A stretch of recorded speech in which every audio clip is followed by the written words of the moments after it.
A service of KIBMradio.com, the Internet's home for an all old-time radio.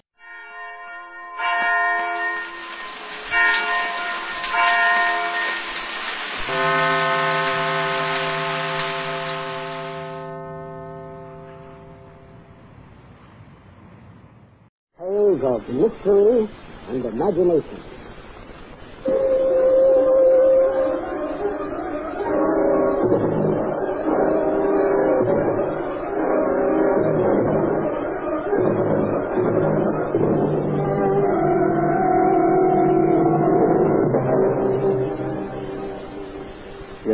I've always wanted to see a real ghost. Is there a ghost in this house? Oh, there is one, of course, but you won't know it. Won't know it? Now, what does that mean? Yeah, there is a ghost, but nobody knows it's a ghost. Not till afterwards. Not till afterwards? That's it. Not till long, long afterwards.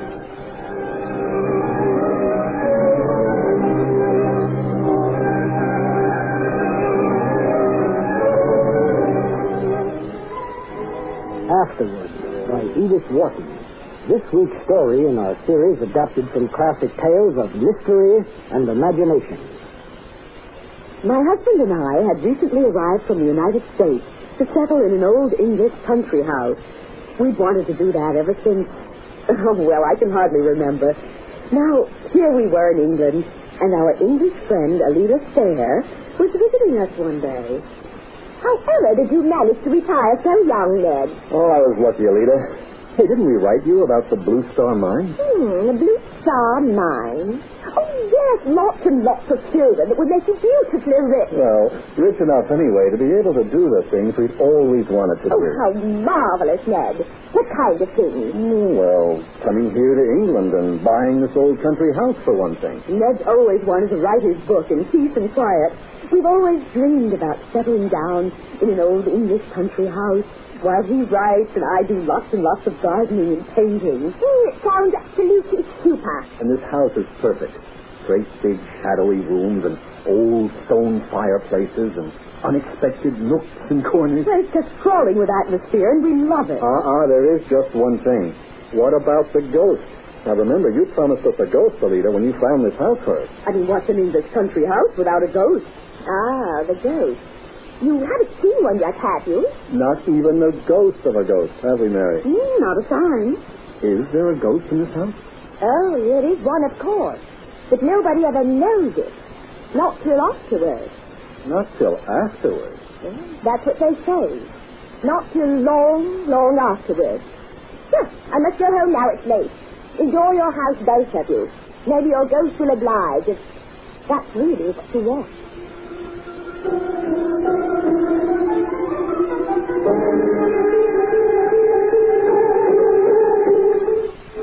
The old house was fascinating. In the next few months, I explored it from top to bottom. Then, one day in October, I found a real surprise. I called Ned to show him. Is this all just an old oak panel in the wall? It's more than that. I'll show you. You know, for a moment I thought you'd seen our friend, the ghost. Don't be silly, Ned. Just watch. What do you know? You touch the wall and the panel slides open.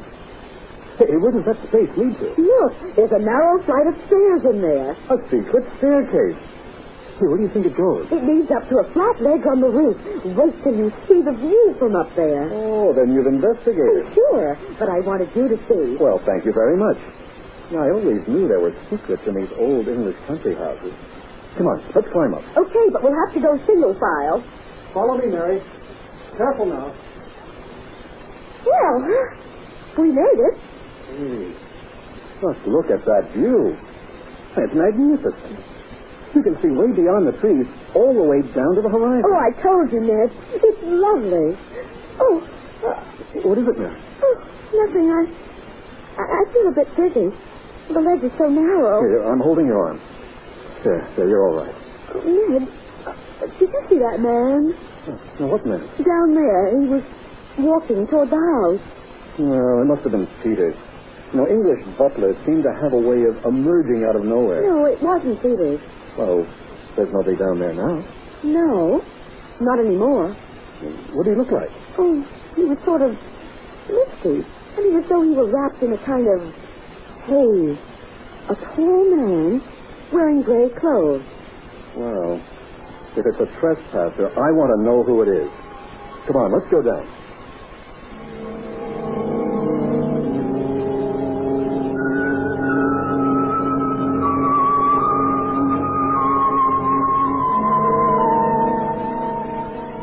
Ned, look. The front door is wide open. That's funny. I remember locking it myself. And where's Peter? Yes, where? I can't get used to having a butler around. Are you here, Peter? Yes, madam. Was there something you wanted? Oh, Peter, did you just come in from the past? Why, no, Mrs. Boyne. I was in the kitchen. Then who left this door wide open? Odd, sir. It was locked a moment ago. I know. I locked it myself. Well, we'll have to check these locks. They're pretty old, of course. Yes, sir. I'll attend to it. I'll see to it at once. Ned, do you remember something Alida said about the ghost? About the ghost? Alida was here months ago. She said that when one sees the ghost, one doesn't know it. Ah, yes. I remember now. Not till afterwards, she said. Whatever that means. Well, suppose the man I saw out there, the man in gray. Mary, please, let's talk about something more cheerful. Hey, here's a letter for you. A letter from home. Oh. That's postmarked in Michigan. I wonder who... Well, look at this. It's just a newspaper clipping. No letter. Just this clipping. What does it say? Well, Ned, but I didn't know anything about this. About what, Mary? Well, it says a man named Elwell is suing you. There's something wrong about the Blue Star mine deal. Oh, that. Yes, I know all about it. You do? But you never told me. A man named Elwell thought he was entitled to the money we made from the Blue Star mine. He sued and he lost, and that's the whole story. But who is Elwell? I mean, why should he think he's entitled to anything? Elwell is the man who sold me the mine. It was perfectly legal. I paid him his price. Well, then why did he sue you? Because he was a fool. He lost everything in that lawsuit. He spent his last cent on it, I believe. Well, he must have had some reason to take you to court. And it was a bad reason. The mine was losing money when he owned it. He claimed I knew something he didn't know when he sold it to me. Well, did you? Mary, business is business. Then you did know the mine was valuable before you bought it from Elwell. Well, what if I did? Let's see. I wonder what's happened to him. Mary, leave business to me. You go back to your ghost hunting.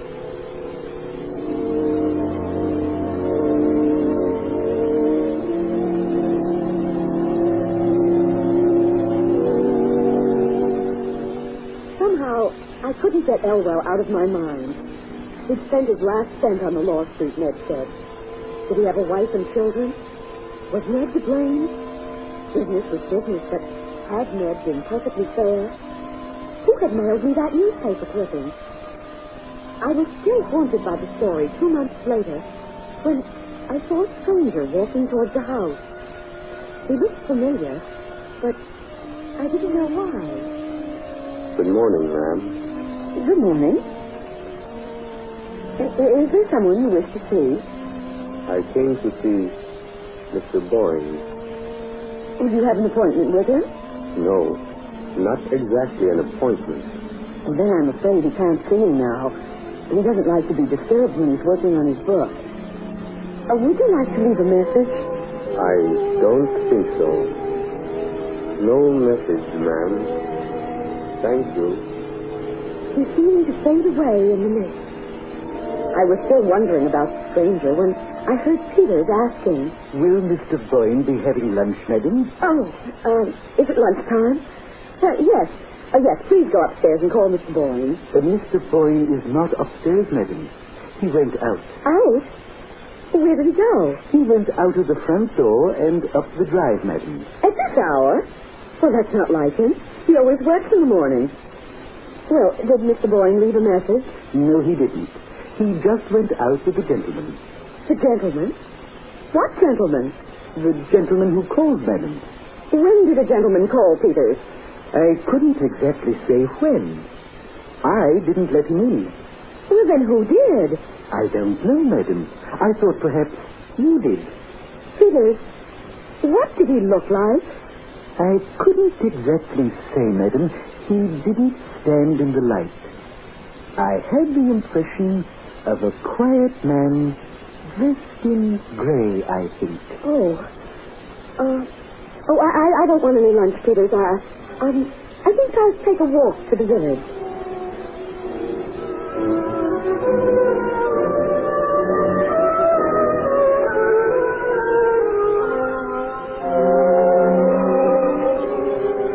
Oh, it feels good to sit down after that walk, Peters.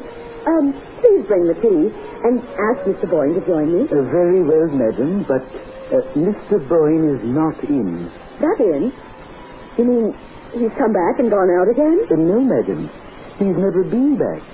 Not since he went out with the gentleman.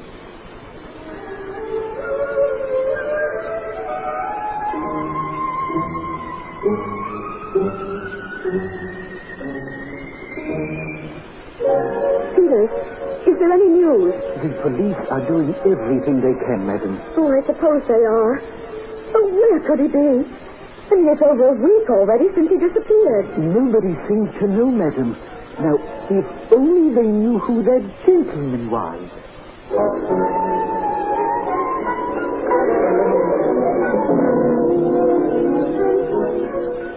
That gentleman. That word again. Who was he? What was he? I wandered through the old house in a daze, waiting, just waiting. Till the day I had a visitor from the States. Parvis, ma'am. George Parvis is my name. I'm an attorney. What can I do for you, Mr. Parvis? I came to England on business, but I thought I'd drop in and see whether you'd like to do something about Bob Elwell's family. Elwell? You see, I was Mr. Elwell's lawyer when he sued your husband, ma'am. Oh, Mr. Parvis, you mentioned Bob Elwell's family. What did you mean by that? I thought you knew, Mrs. Boyne. Bob Elwell shot himself. He died 2 weeks ago. Oh, no. Please. Oh, please, no. I'm sorry. I thought you knew. You see, Elwell took it hard. Losing the Blue Star mine, losing everything, watching his wife and children suffer. Mr. Parvis, when did he do it? You mean, when did he shoot himself? Yes. It was back in October, 2 months ago. I thought so. And then he dragged on for 2 months, till he died. He died on... Yes, I know. I know exactly when he died. What do you mean? It was on the day he came to Ned. Mrs. Boyne, would you like a glass of water? That day, back in October, I saw him from the roof. Elwell was trying to reach us the day he shot himself, but he wasn't really dead. Then, 2 weeks ago, the day he died, he came back again. And this time, he took Ned with him.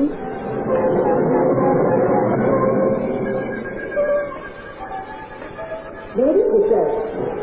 But nobody knows it's a ghost. Not till afterwards. Not till long, long afterwards.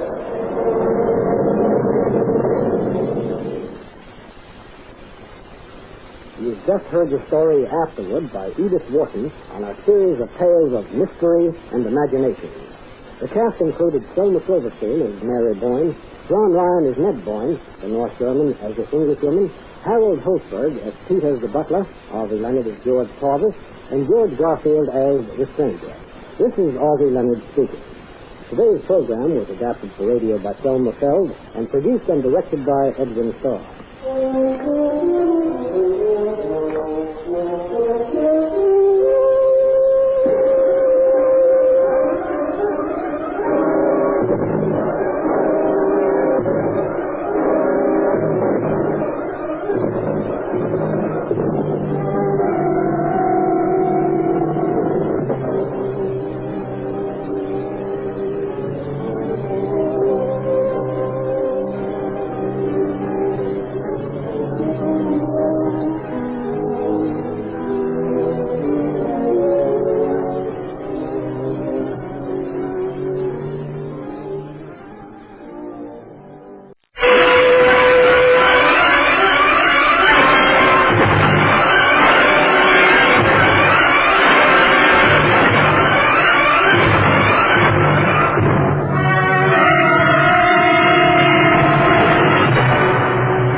fall asleep. I'm tired enough. And it's late enough. Must be close to 3 in the morning. I'm not a bit sleepy. Get a good night's sleep, the old soldier said. If I only could. Surely this is a comfortable enough old bed. Although perhaps a bit too old, too antique for real comfort. Yes. There does seem something terribly strange about this bed.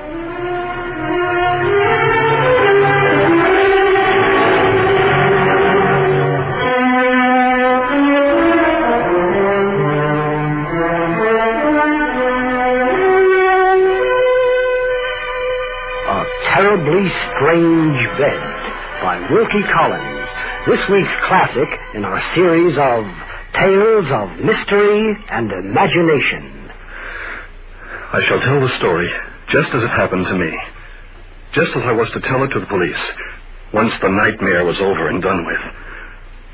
I was just out of college, as was my friend George, and we 2 students went to Paris to celebrate. Paris, that delightful city. Well, George, what next? Well, how about Frascati's? Oh, Frascati's, not again. Don't tell me you're tired of the gambling table. No, that's not it. But I am tired of Frascati's. It's so respectable, so dull. I mean, isn't there somewhere else to go to gamble?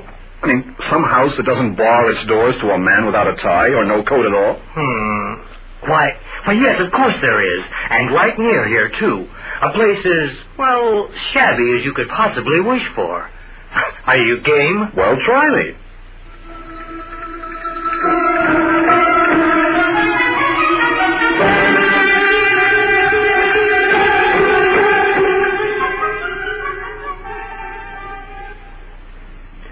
Well, here we are, Charles.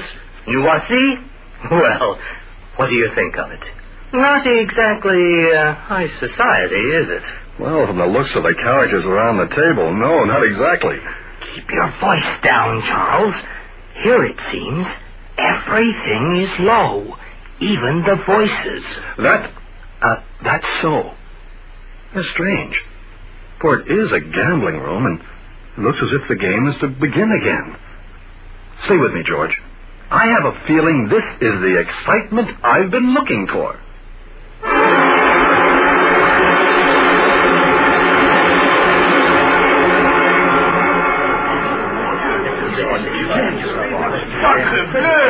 Did you ever see such luck? If he keeps on like this, he'll break the bank. Or lose his shirt. Not at all, my friend. Not at all. This is my night to win. And so far, you'll agree I've won every time.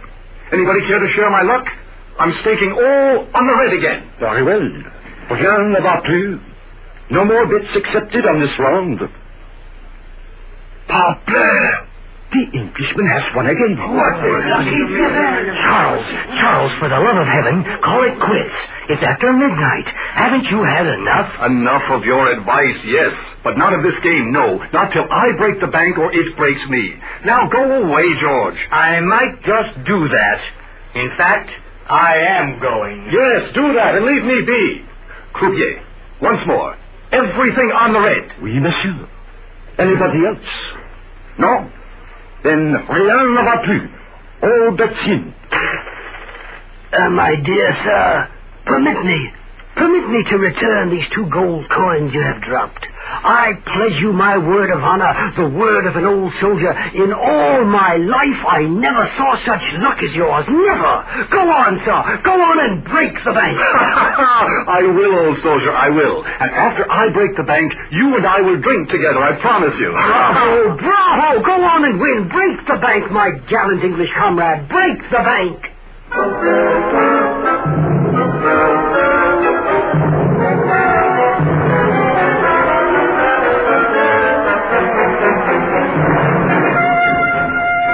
Gentlemen, the bank has discontinued for tonight. You have broken the bank, monsieur. If you will proceed to collect your winnings from the table. Oh, gladly. But my pockets will never hold all these gold coins. And now, if an old soldier can offer you another piece of advice, mon vieux, tie the money up in your pocket handkerchief. And now, my valued friend, I entreat you to drink a bottle of champagne with me. My treat, I insist upon it. And toast the goddess Fortune before we part. Excellent. Champagne by all means. And a cheer for you, old soldier. Hip, hip, hooray! Hip, hip, hooray! A toast to the goddess Fortune.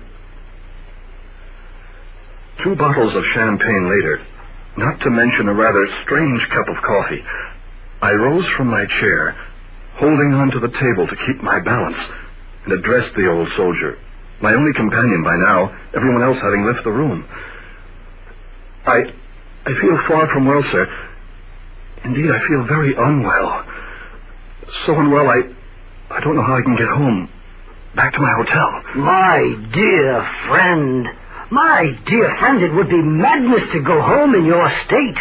You would be sure to lose your money at this hour of the night. Who knows what thieves may follow you? But surely My dear friend, I am only sure of this. Should you attempt to find your way back to your hotel at this hour, you would be sure to lose your money. Sleep off the effects of the wine and go home safely with your winnings tomorrow. Tomorrow in broad daylight.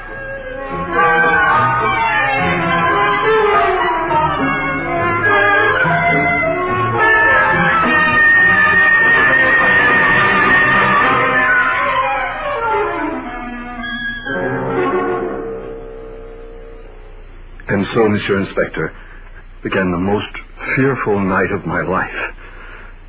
After the old soldier, if that's what he was, persuaded me to stay the night above the gambling room, I followed the fellow upstairs, carrying the money in my hand.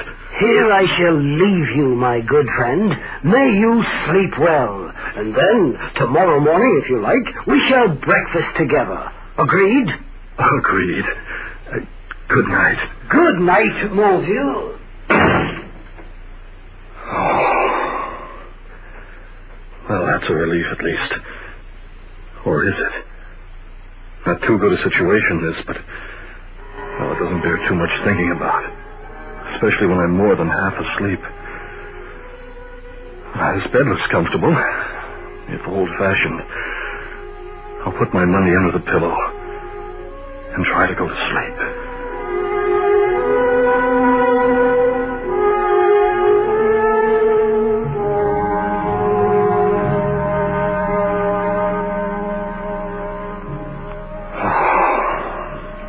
Still no sleep.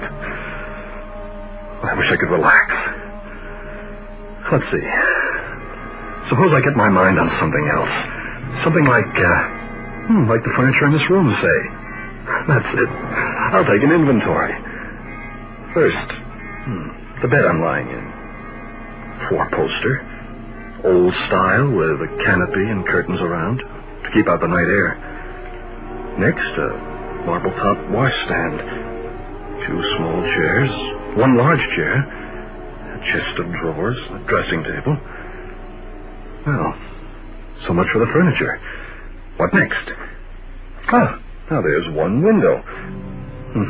Unusually large. There's a picture on the wall. A dark old thing. A portrait of a fellow in a high Spanish hat with a plume of towering feathers. Not a very cheery thing to look at. The fellow looks like a cutthroat and deserving of a hanging. Seems to be looking upward at a tall gallows. Obviously he's going to be hanged. Well, aren't all pictures supposed to be hung? A poor joke. But the best I can muster under these circumstances. Oh, why can't I fall asleep?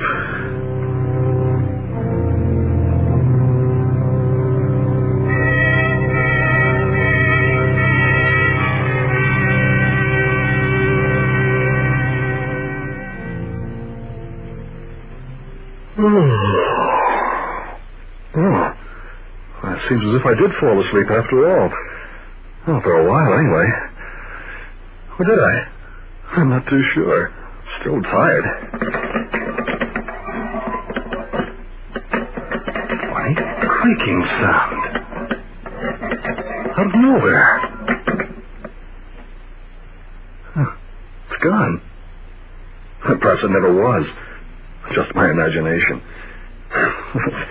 Imagination certainly can play strange tricks on a person. That picture on the wall, for instance.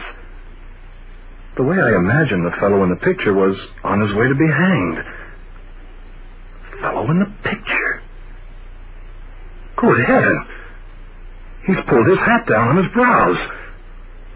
No, the hat itself is gone. And the feathers in the plume. Not there. Did I imagine the hat and the plume? Oh, I'm sure he had a hat with a plume. And now in place of the hat and the feathers, what dusky object is hiding his forehead now? Now his eyes. There's that creaking sound again. I didn't imagine it. Great heaven, am I mad? Am I drunk, dreaming? Or is this bed moving? Is the top of the bed really moving down on me? Sinking slowly, horribly. That's where the creaking came from. Right down upon me as I lie underneath.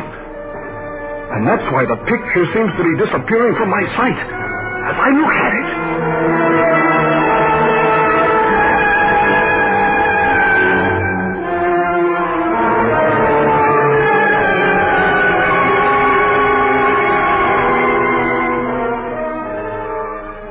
Monsieur, your story did not end in that room, on that murderer's bed, or you would not be here, eh? And it almost did.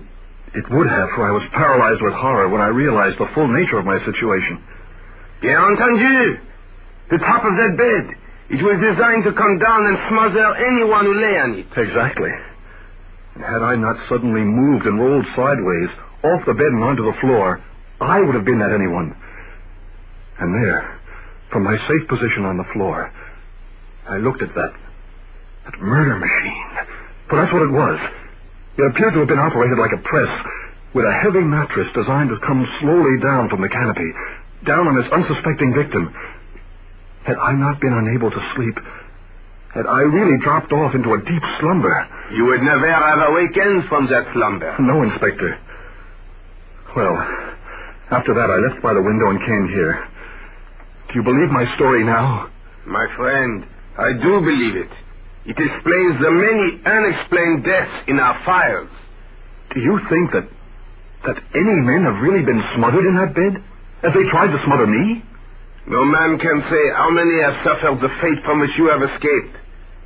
But I promise you, monsieur, your escape and the information you have given us has put an end to this horror. Gendarme, here at once. We have a visit to make.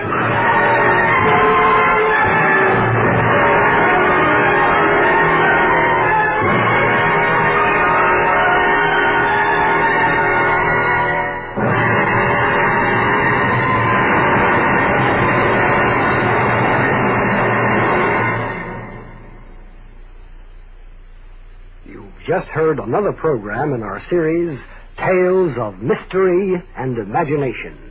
Today's story, A Terribly Strange Bed by Wilkie Collins, was adapted for radio by Gerard Prevenmeyer and produced and directed by Edwin Starr.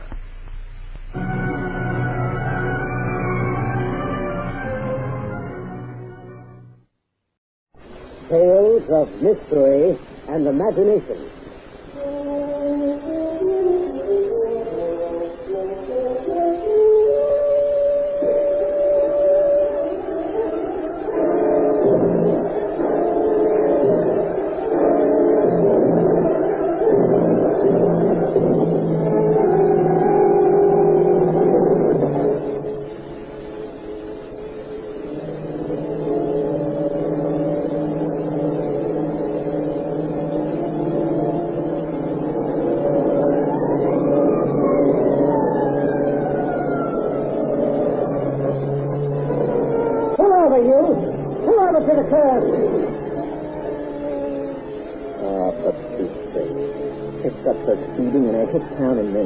In the middle of nowhere and at 3 o'clock in the morning at that. But nobody else around. No other cars. Nothing. Okay. You got a license? Registration? Sure, officer. Yes. Here they are. Name? Ketchum. New Jersey. Yeah, that's right. Don't they read traffic signs in Jersey? Why, well, listen, I saw the sign here when I drove in. Zachary, Maine, population 67. I don't mean that sign. Well, that's the only sign I saw. You see just what you want to see? I mean the sign you just passed. The sign that said the speed limit is 16 miles an hour. Well, you were doing 50. I'm afraid I didn't see it. Mister, the speed limit here in Zachary is 16 miles an hour, whether you see it or not. At this hour of the morning? Do you see a timetable on that sign? No, of course not. I mean, I didn't see the sign at all. I was just passing through, and then Mister, I've got news for you. You ain't just passing through. Matter of fact, you ain't going nowhere now. Follow my car. Follow your car? Do I get my license back?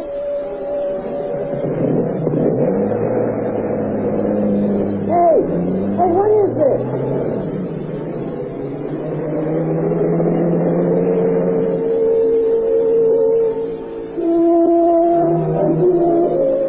Children of Noah by Richard Matheson.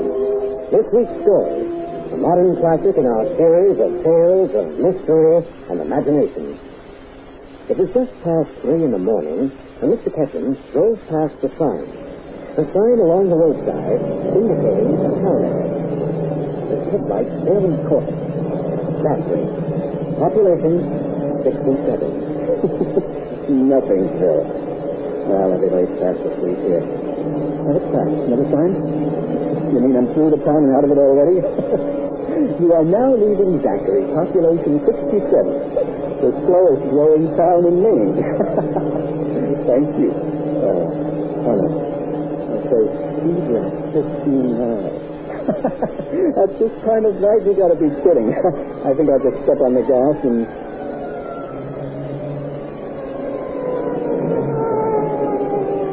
Pull over, you! Pull over to the curb!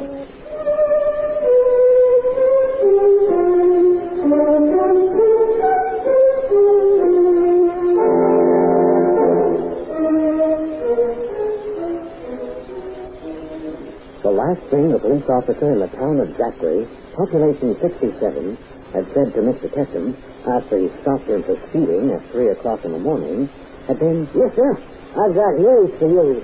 You ain't just passing through. Matter of fact, you ain't going nowhere now. Follow my car. They can't have any right to do this. Why can they? Why didn't I decide just to spend my vacation in Newark? I could have slept late every day, gone to shows, eaten, watched television, and never gone near this nothing town. It must have been one of those road traps I heard about. Well, whatever the fine is, if I can pay it, I'll take care of it, and then goodbye Zachary forever. Except that I'll let the AAA know about this. I heard a police car stopped in front of a local police station. I guess I'd better pull up behind it and do likewise.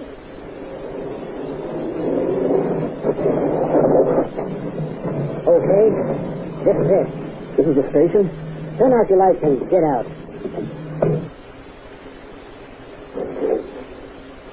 In here. Sit down on this bench and wait. What a place. Look at that picture on the wall. A bearded man wearing an old-time mariner's hat. Well, after all, this is a seacoast town. One of Zachary's ancient mariners, no doubt, from the old whaling days. He's a Moby Dick. Hey, he looks as stern as Captain Ahab at that. And as grim as that policeman. Hey, am I supposed to wait in here forever? You, stay here. Hey, do I pay my fine now? Not so fast. There are a few questions to answer first. Okay. You married? No, I have no wife.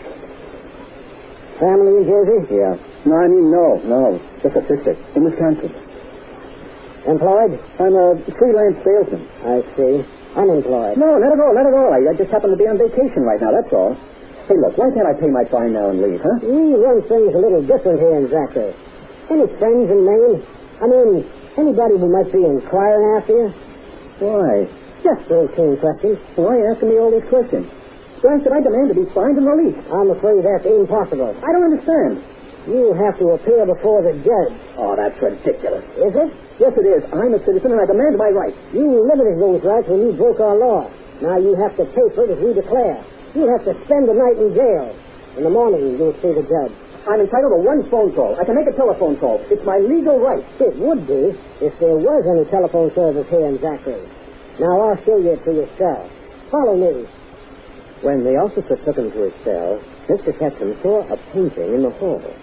It was of the same stern-faced, bearded seaman.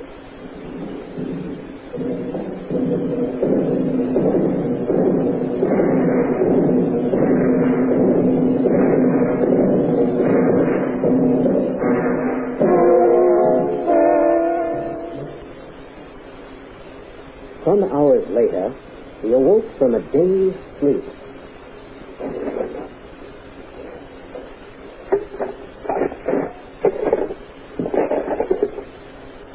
Breakfast. Oh, thanks. Hey, that's quite a breakfast. We do our best. Or your worst. Hey, when do I get to see the judge?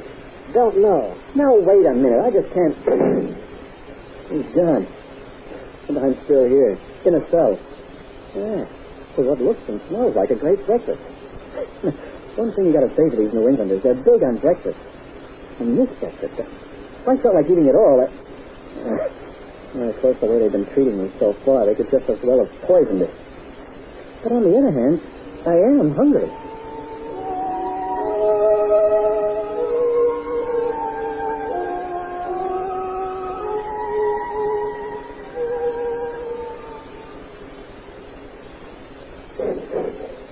I'm Chief Shipley. Had your breakfast? Yeah. Under other circumstances, I'd say thanks. It was a remarkably good breakfast, too. No, I haven't had bacon and coffee like that since I was a boy. My father's house. Hey, do I see the judge now in court? Judge is sick. We're taking you out to his house to pay your fine. Okay. That's the way you have to do it. Only way to do it. Follow me. You go in our car. Hey, what about my car? We may come back here after you see the judge. We may come back? You mean we may or we may not? Come along. No more questions.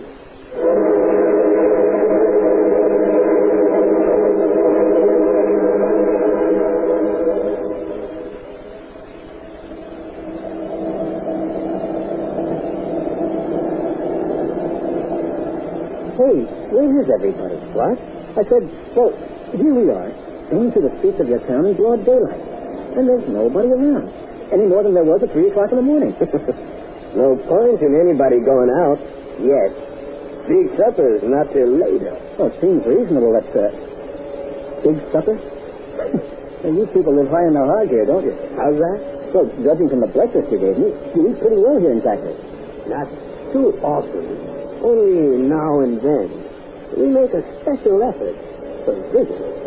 That you do. Well, just the same, you said something a while back about a big supper. Later. Might have. A big supper for everybody in Zachary? I mean, for all 67 people? There'll be enough to go around? Well, maybe. Am I included? That is, if I'm still here? You'll still be here. And you'll be included, too. In fact, we couldn't have it without you. Hey, what does that mean?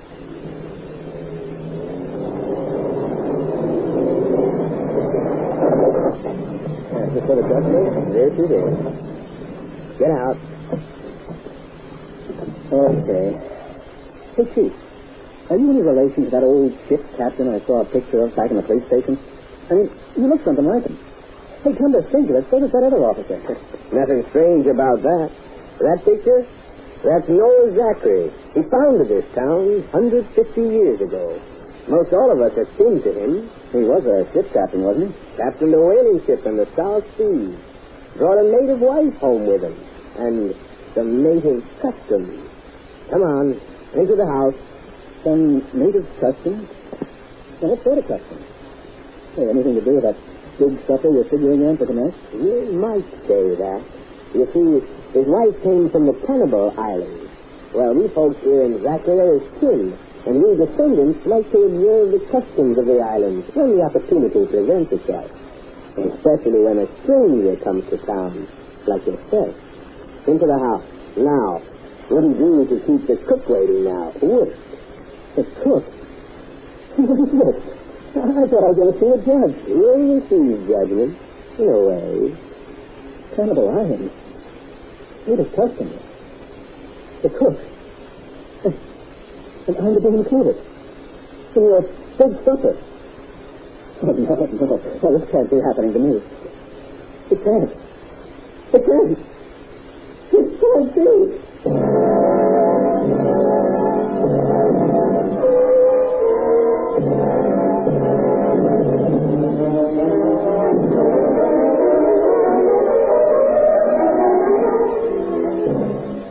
You've just heard another program in our series, Tales of Mystery and Imagination.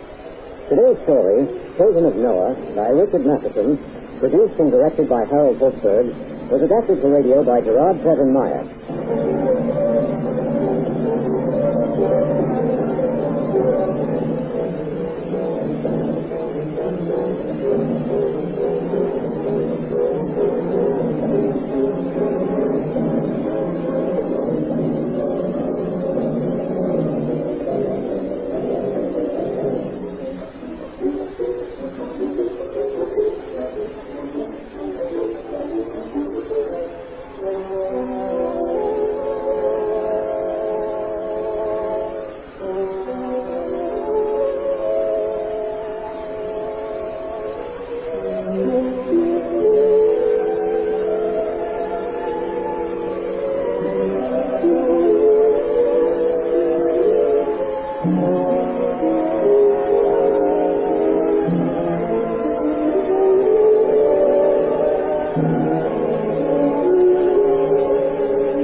Magnus.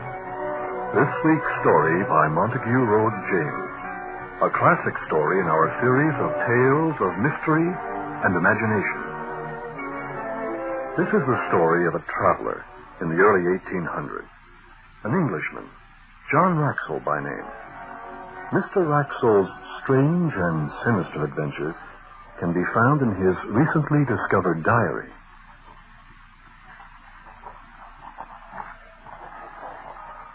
Perhaps this diary will serve as a warning to others who may be tempted to explore the unknown as I did in the remote Swedish province of Västergotland.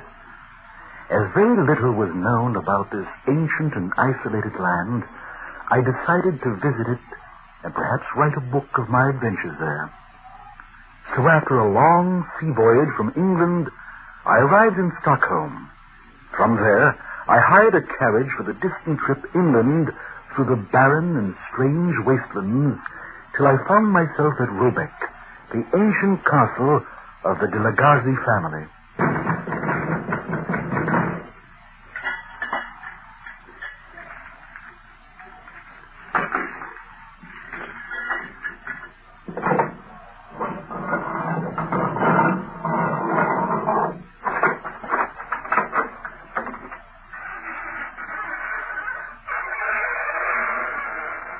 Count de la Garzi? Yes?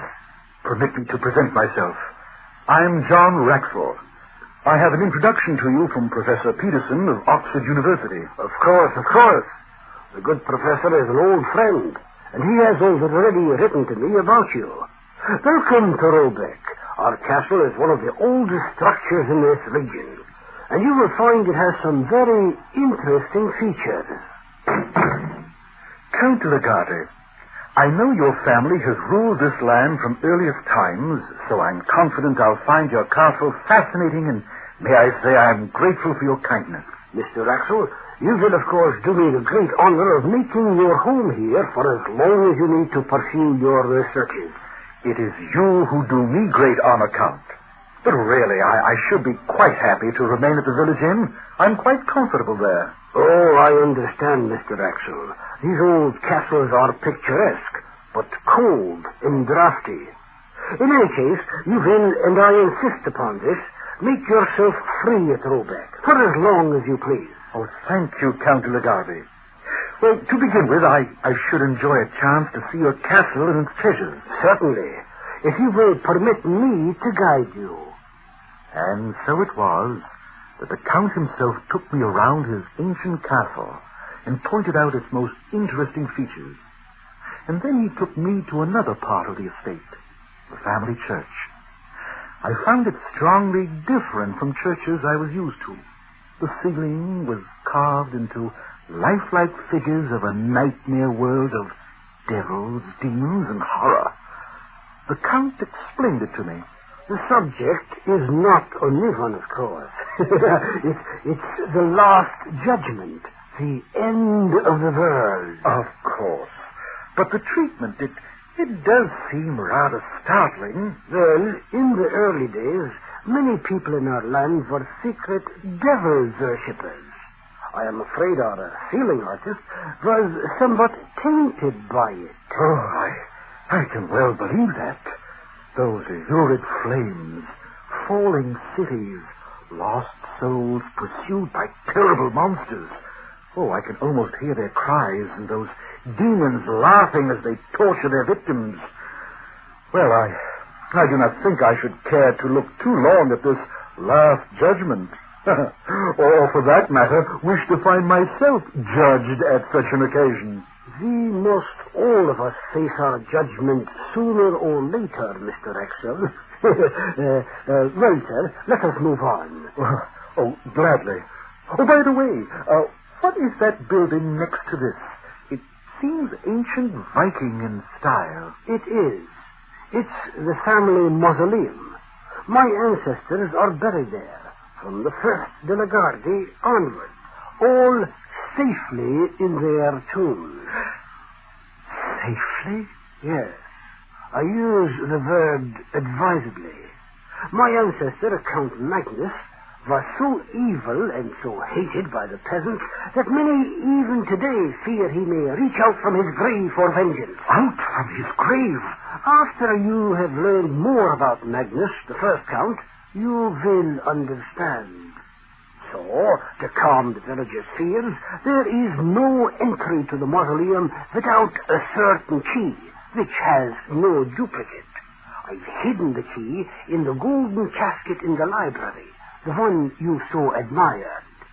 Without that key, nobody can get in or out.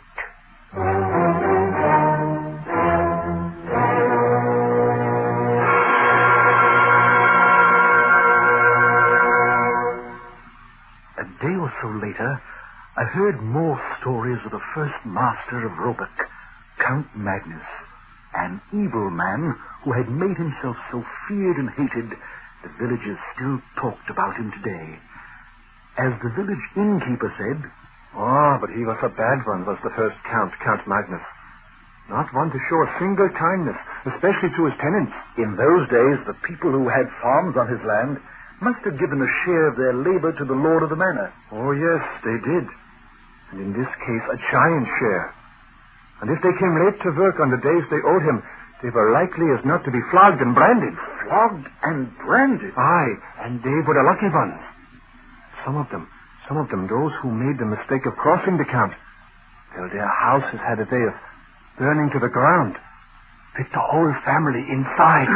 Oh, the Count burned families alive? So people said. And then there was the Black Pilgrimage he went on. The Black Pilgrimage? Aye. They do say the Count went on the Black Pilgrimage, and that he brought something or someone back with him. Someone? It was what seemed to be a man, wrapped in a black coat. As to who or what it was, the Count didn't say. And you may be sure nobody dared ask him. But someone must at some time have seen the black figure face to face. Well, that's all I can tell you. Maybe I've told you too much. There are some things it's still not healthy to talk about, or to ask questions about.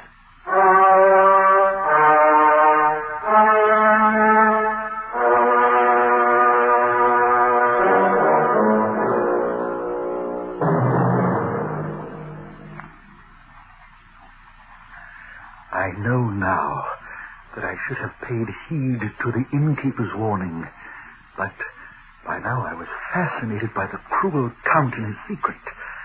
So I went to the castle library to read the ancient manuscripts about Count Magnus and his black pilgrimage, his mysterious trip to a lost city in Tibet called Chorazin. There, devil worship and black masses flourished, and all manner of evil was taught, and the horrors that had happened at Roebuck after his return with the creature in the black cloak, horrors I cannot bring myself to repeat even now.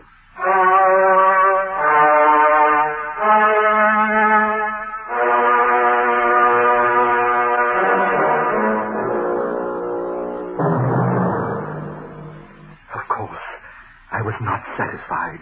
I burned to know more.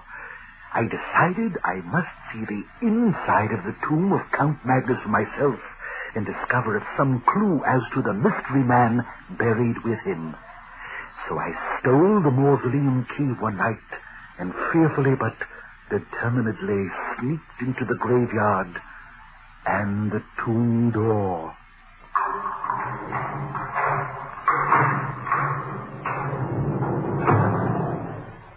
Holding my candle high, I moved past the long dead ancestors of the Count till I found myself in front of a large black coffin wrapped in chains and secured with 3 steel padlocks.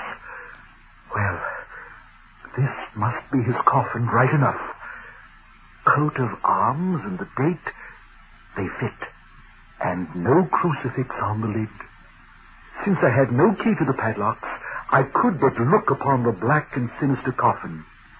But as I stood before it, I found myself strangely dizzy, and in order not to burn myself, placed the candle upon the coffin lid. As I touched it, a yellowish mist seeped out from the edges of the coffin lid.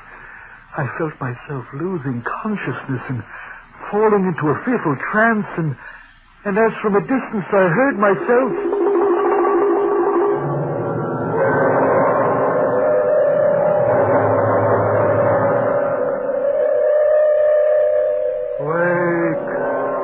Awake, Count Magnus, from your deep sleep.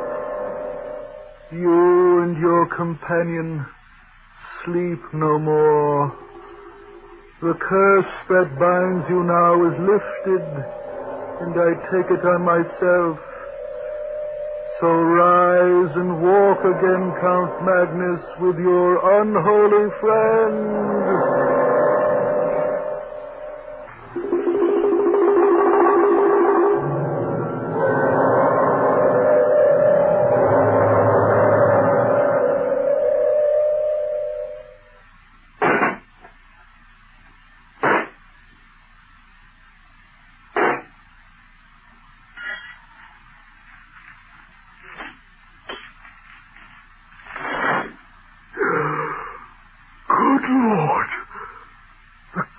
and padlocks and chains have fallen to the floor.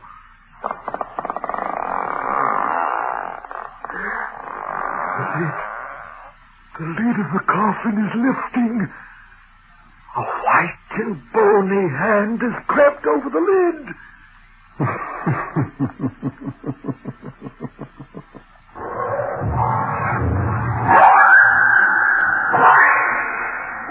Good God! What horror have I unleashed?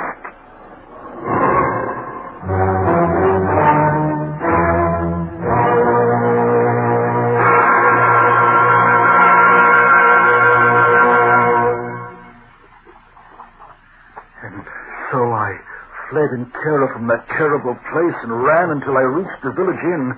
With gasping breath, I tore past the innkeeper and his guests until I reached my room and barred the door. And yet I know that these words that I pen must be my last. There are no bars or doors or distance that will keep the Count and his companion long at bay. For I know now that one evening soon I shall return and bar the door, and as I do, I shall smell the dank and dreadful odor of the tomb. Then must I turn and see the evil Count and his unholy companion face to face, and hear the Count speak in a voice grating and harsh from long centuries of graveyard silence. We have come to take you back to my grave, and there feast upon your body and your soul.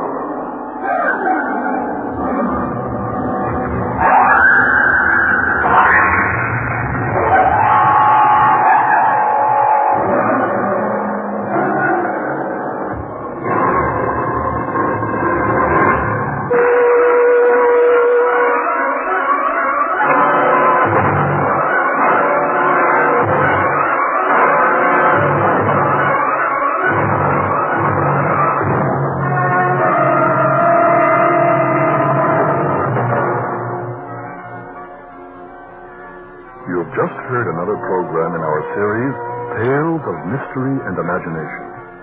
Today's story, Count Magnus, by Montague Rhodes James, was adapted for radio by Gerard Clevenmeyer and directed by Frank Sawyer.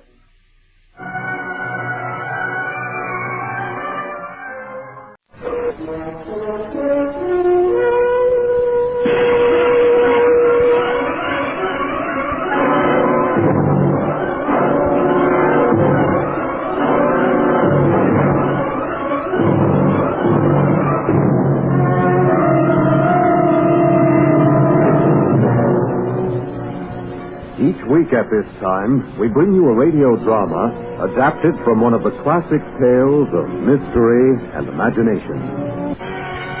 Our story takes place in the stormy times of the French Revolution during the Reign of Terror.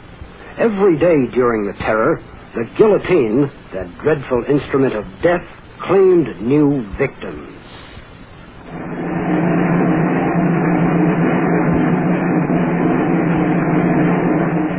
Le Comte de Villeneuve, for crimes against the people of France, to pay with his life.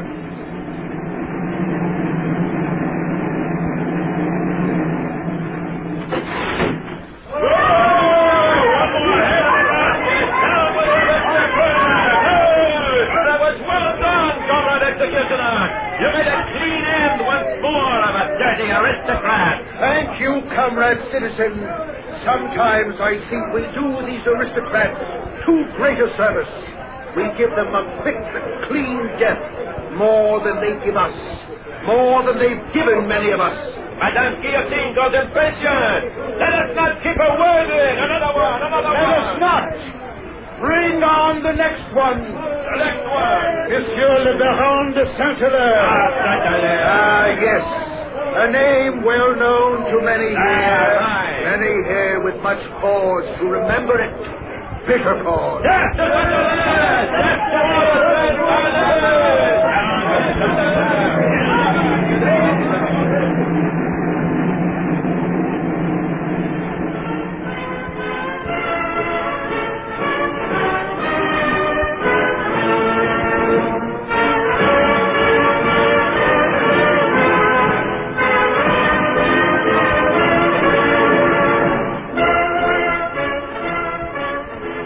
Those were stormy days of terror. Yet, the revolution had not begun like that. No, at the start, the French Revolution had seemed glorious, not only to the people of France, but to every lover of liberty and the human spirit everywhere. In Germany, for example, in the university towns especially. The rafters of the old tavern in Göttingen rang with enthusiasm. What young student could fail to share in it? And yet, one student sat alone at a table in the corner of the room. Gottfried Wolfgang seemed the very picture of melancholy. One of his friends, Karl Mayer, came over to his table and said, Gottfried, we missed your fine voice just now. Why don't you join the celebration instead of sulking in your corner like you? Achilles in his tent. Oh, Carl, I know you mean well, but whenever I try, I'm stopped in my tracks. That nightmare I keep having. The one that interrupts my sleep every night. You know what I mean. I've told you about it. So you're still having it, eh? I might have guessed. You look as if you haven't slept in months. I haven't, Carl. Well, I've tried to read myself to sleep, but it doesn't work. Or at least the sleep doesn't last. Suddenly I'm sitting up in my bed, wide awake in a cold sweat.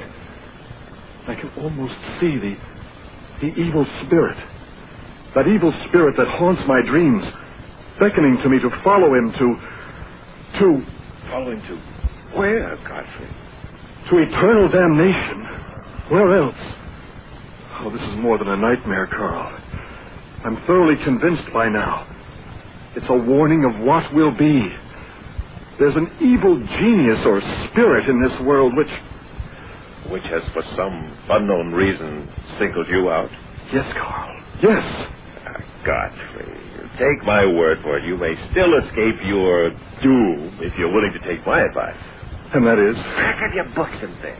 Better yet, leave them behind if you can. But I must continue my studies. All right, do that. But not here in Göttingen anymore. Pack up and go. But where? Where but to Paris. Paris? That's what I said. Paris. The center of the world nowadays. You mean the revolution? Of course. Though Paris has always been the center of culture. Exactly. Revolution and culture. Pleasures and new ideas of gaiety. Where can you find them more truly on display? Now go there, Gottfried, and I promise you Paris will drive your nightmare away and your evil spirit with it.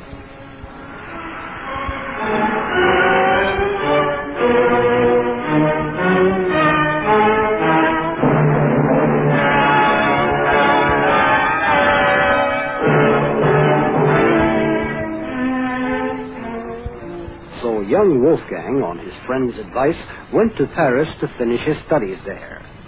The young German student now had a room in the center of revolution and culture, but it was just as solitary and gloomy as the one he had quit back in Göttingen. But there was one refreshing change in his existence. He told about it in a letter he wrote to Carl back home. Dear Carl, you'll be pleased to hear this. My evil spirit of the nightmare visits me no longer. No, as a matter of fact, I have of late been having visitations of a much happier nature.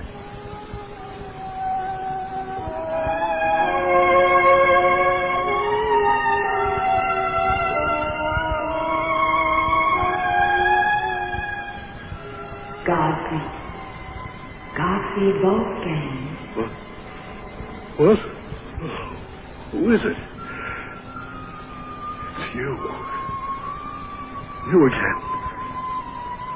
The beautiful lady I first saw in a dream 2 nights ago, just after I arrived in Paris. Won't you tell me your name? Say where you live. My name? It matters little now. As for your other question, if I live in your dreams, is that not enough? Never. No, never enough. Stay with me. Stay with me always. But don't go. No, you must not leave. She's going. From my dream. From my life. She's gone. Perhaps to return. To return. Return. Return.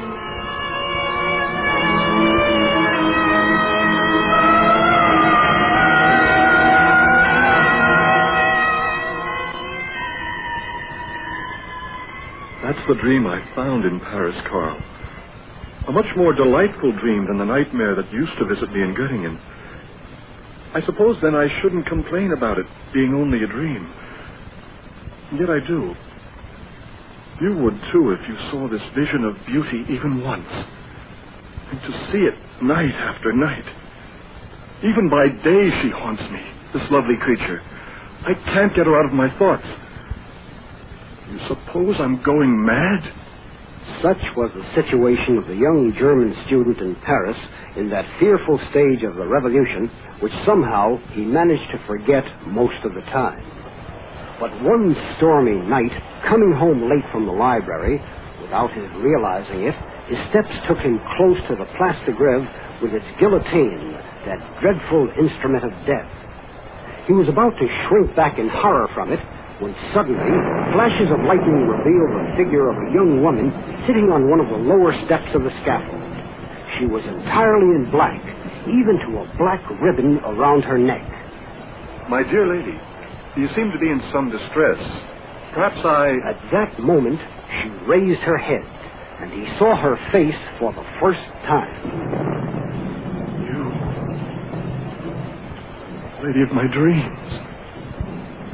The very face, the very beauty that's been haunting me. May I... Dear lady... What is it you wish to say, kind sir? Dear lady, clearly you do not belong here at this hour, alone. May I conduct you to your friends?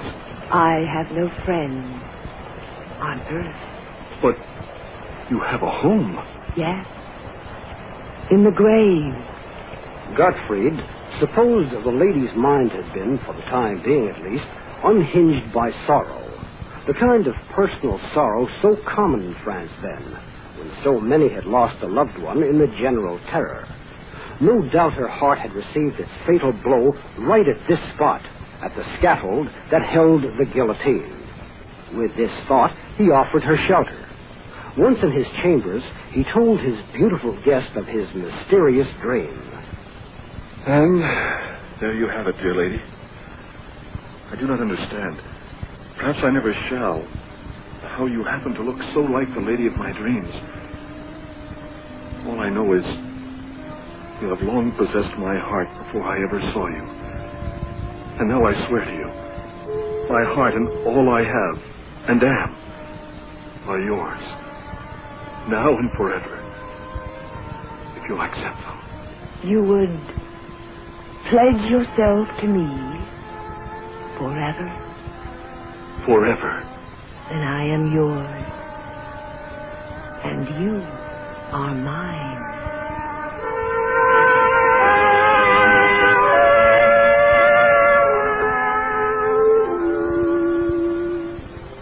A week later, Karl Mayer in Göttingen received a letter postmarked Paris. It appeared to be in Gottfried's handwriting, though the writing looked shaky. Dear Karl, this is the last letter you'll ever receive from me. I've written you before about my dream of beauty. Well, 2 nights ago, I came upon the lady of my dreams in a most gloomy spot, close by the guillotine. I know it sounds unbelievable, but it's so. There she was, alone and desolate. I couldn't leave her there. She came home with me. We pledged our love to each other. The next day I left my quarters for a brief while, still bedazzled. Forgive this blot, Karl. It's my tears that made it. When I returned, I found her. The love of my life. The vision of my happiest dreams. Dead. Cold and lifeless. I called the concierge. He brought the police. Great heaven. How did this woman come here? Do you know anything about her? Do I? Why, I was there yesterday in the Place de Grève when she was guillotined. Yesterday morning. But can't be. She was alive last night. I gave her shelter here. We exchanged pledges. Impossible. For certain? This is the same woman that... I'm certain. And if you still doubt me, once I remove this black ribbon from her neck, I am certain, too, No, don't touch it. Don't touch the ribbon. We exchanged pledges. To eternity. My poor fellow. If that is truly so, then you have pledged yourself for eternity to the fiend. To the devil himself.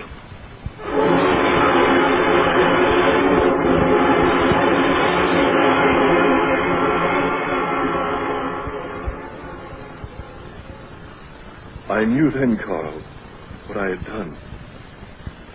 What had happened. The vision of beauty that had captivated me here in Paris was one and the same as the evil spirit of my nightmares back home in Göttingen. You know now, Carl, now you have the whole story. That I am lost.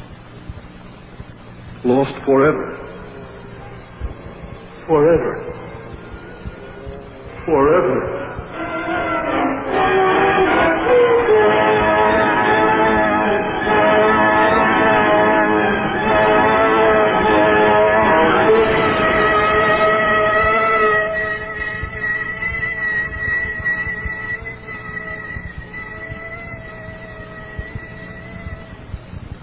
You've just heard another program in our series, Tales of Mystery and Imagination.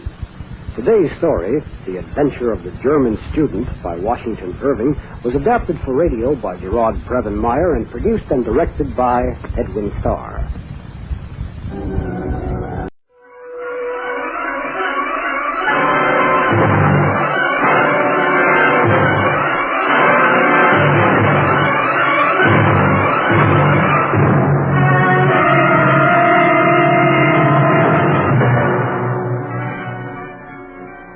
With Copper Fingers by Dorothy L. Sayers. This week's story in our series of tales of mystery and imagination.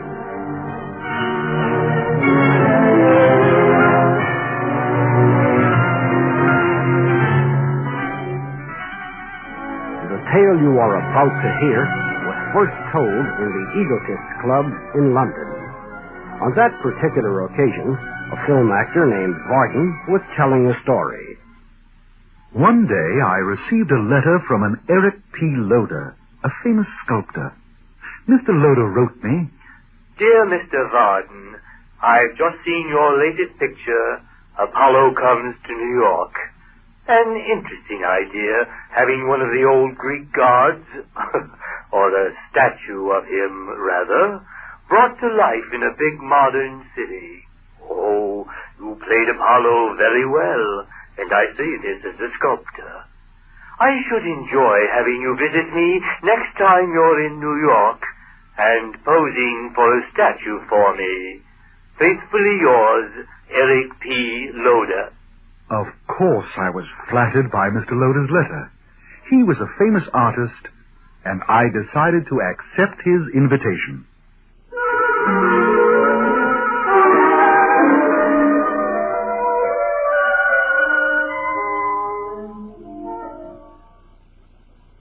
Come in, Mr. Varden, come in. I've been looking forward to your arrival, and so I may add had Maria. This is Maria Morano. As you can see, Mr. Varden, I like to surround myself with beautiful objects. I see what you mean. Oh, do you? Well, Maria doesn't have too much to say, but then she doesn't have to. Her beauty speaks for her, and I have never found a more perfect model. She sits for you often? Oh, yes. And from a sculptor's point of view, Maria's almost perfect, with just one slight flaw. The second toe of her left foot. Well, it's shorter than the big toe. I corrected, of course, in the statues. Of course. Art is long, life is short. Senor Varden, I see you in the films, no? Well, I've made a few. Yes, you may have seen me. Oh, it is exciting. I have never met a film star before now. And I have never met a more beautiful woman. Oh, that is a very lovely compliment, Mr. Varden. Thank you. Maria was merely a dancer in a cabaret when I first met her. But then I'll leave her to tell you all about it, if you're interested. Now, I must leave you for a few moments. I have to check a few things in the studio. What I have always wished for, Senor Varden, is to have a restaurant all my own. A restaurant? See, a restaurant with many, many cooks, with white aprons and big white hats. Oh, I like that. Why, whenever I see a cook wearing one of those big white hats, I feel like shouting, "My compliments to the chef." And is there anything else you'd like in your restaurant, Maria? Yes, many people like yourself, Senor Varden. People who, ¿cómo se dice? Who appreciate a good dinner. A good dinner, prepared by chefs with big white hats, in a restaurant run by Maria Morano, the beautiful Spanish dancer. Oh, who could ask for more? Well. It looks as if Maria and you are getting along famously, Varden. I suppose I should be pleased.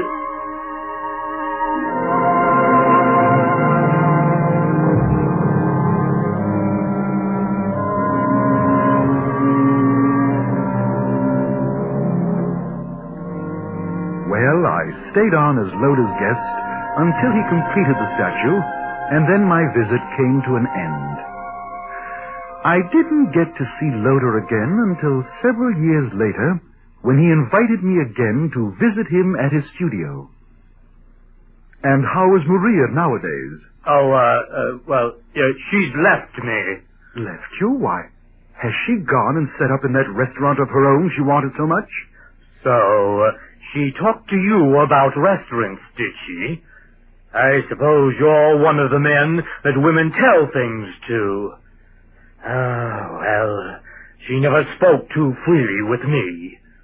No, she made a fool of herself, and she's gone. I see. Why, that's too bad. Oh, it must be a great loss to your work as well as... I remember you said she was the best model you ever employed for your sculpture. She was, certainly. And, as I'm sure you've noticed, she was the model for that statue over there.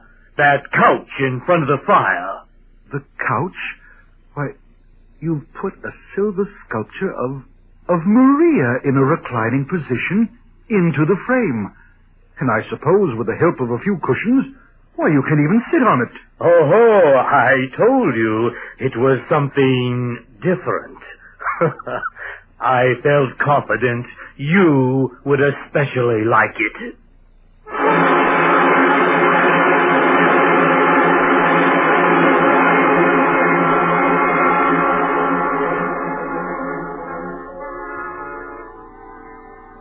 That night, after dinner, Loda excused himself to work in his laboratory, and I tried to read in the living room.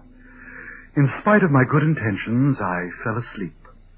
But soon, I was awakened by a stranger.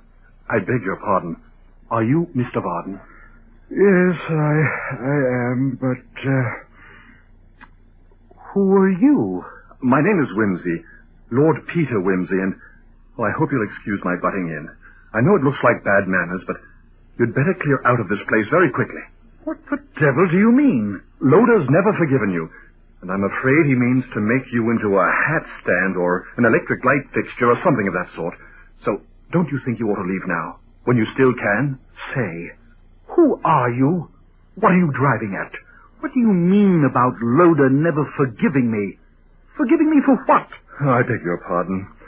You see, Loder fancies you were, about to take Maria Morano away from him when you were here last time. Me? Take Maria away? Oh, why, it's preposterous. She went off with somebody else. Loder must know she didn't go with me. Loder knows that, of course. He saw to it that Maria never left this house. And if you don't get out of here this moment, you may never leave it either. What are you talking about? Come over here, to the couch. Now, you'll admit that the figure on it is Maria. I know he used Maria as the model. Well, that's not quite what I mean. Have you ever examined the toes of this statue? Why, no. I remember Loder said Maria was almost perfect, except that the second toe of her left foot was shorter than the big toe. He always corrected it in the statues. Always? Well, that's what he said. Go on, Mr. Varden. Examine the toes of the left foot of this figure. The second toe is shorter than... Why, this is one sculptured figure that has the feet of the living woman. Sculptured figure, Mr. Varden? Never mind the silver finish. This is no sculpture. I'll prove it to you now. See this heavy poker? I'll smash the figure with it.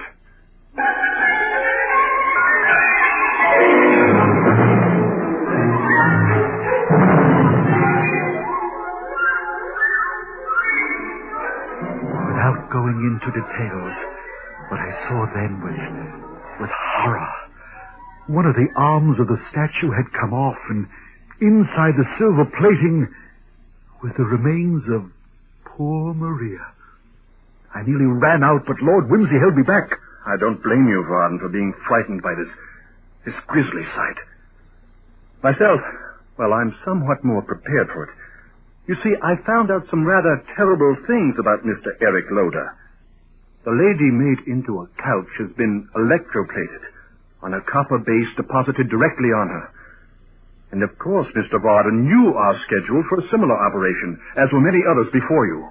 You mean his many statues are really copper-plated people? Yes, Mr. Varden. And now it's time we put a stop to Loder and his mad plots. I think we'd better pay him a surprise visit in his cellar workshop.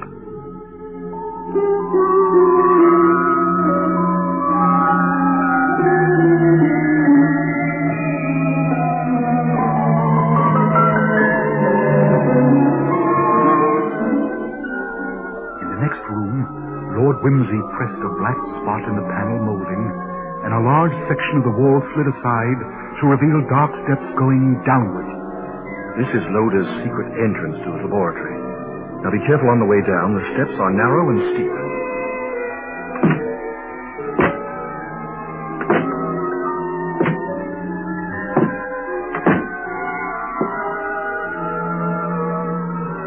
See that door? It opens on Loder's chamber of horrors. Look through the door window. He's preparing his vats of chemical and electrical current directors, by which he turns people into statues. All those acids and transformers and complicated equipment. Why, he must be insane. I think he is. Now, very quiet. We'll open the door slowly.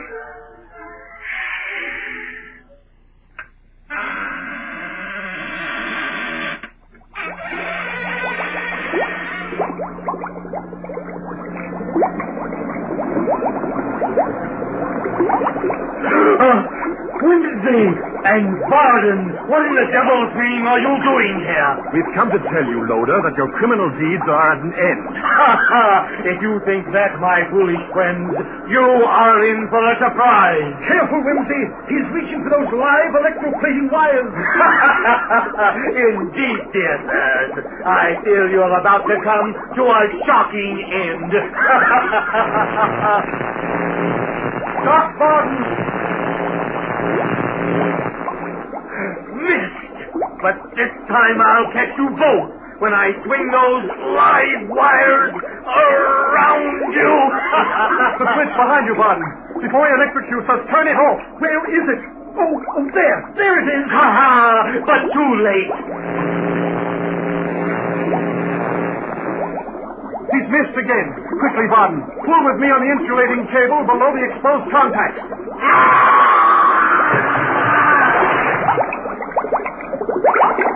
Merciful heavens. He's fallen into the vat. Yes, so he has. The momentum from his swinging the electric cables caused him to slip and fall. Of course, our tug on the cable may have helped, I hope. But his hands. His hands. Already the metal is plating them. Don't touch him, Varden, or you'll electrocute yourself. A fitting end for the man with the copper fingers.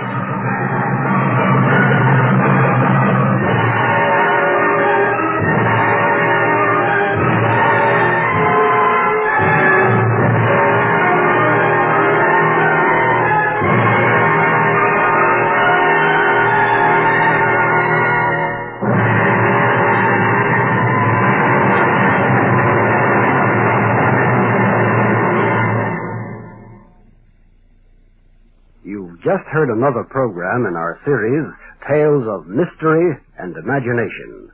The cast included John Ryan as Whimsy, Harold Holzberg as Varden, Frank Sawyer as Loader, and Nina Corn as Maria. Today's story, The Man with Copper Fingers by Dorothy L. Sayers, was adapted for radio by Gerard Previn Meyer and produced and directed by Edwin Starr. Ozzie Leonard speaking.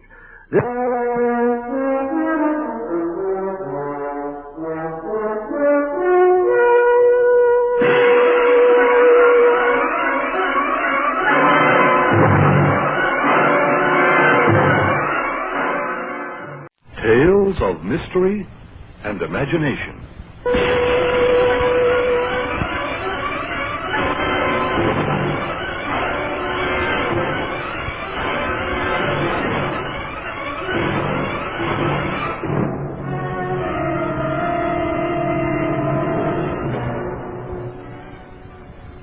The Masque of the Red Death by Edgar Allan Poe.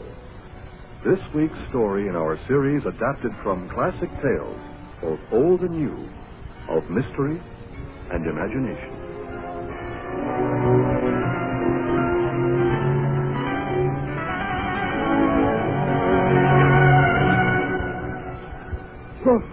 The Red Death! The Red Death is abroad in our land! Flee for your lives! Flee for our lives, Baron? But where? Where can one hide from the Red Death? Oh, my dear friends, you allow yourselves to take alarm too easily. We are of the nobility. The plague is for the peasants.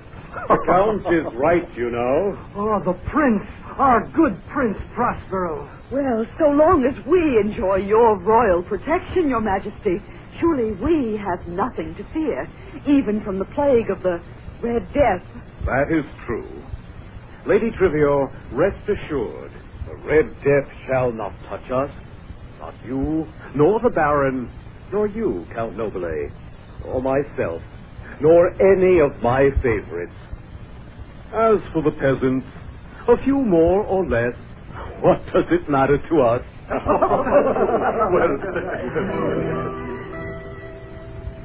Prince Prospero was prosperous, frivolous and gay, when a deadly scarlet plague swept his land one day.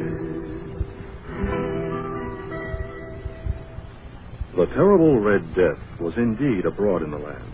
and every day claimed more victims, mainly among the peasants. But the nobility had heard the terrible rumors. What is it like, this Red Death? I mean, those who have seen it, what do they say? Well, who, Lady Trivio, lives to tell of it? But I've heard that it's swift as lightning and more deadly. First, the sharp pains, and then the dizziness, and finally, the scarlet stain. Finally?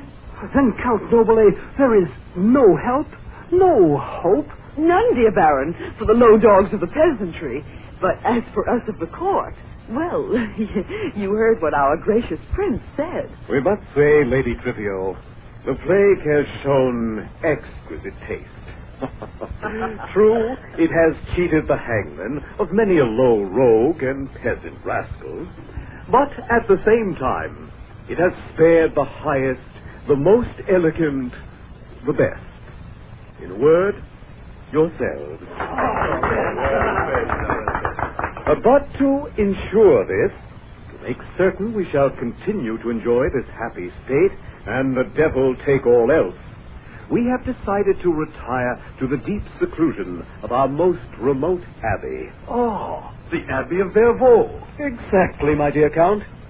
Lords and ladies all, we shall take you with us, there to stay and bid defiance to contagion.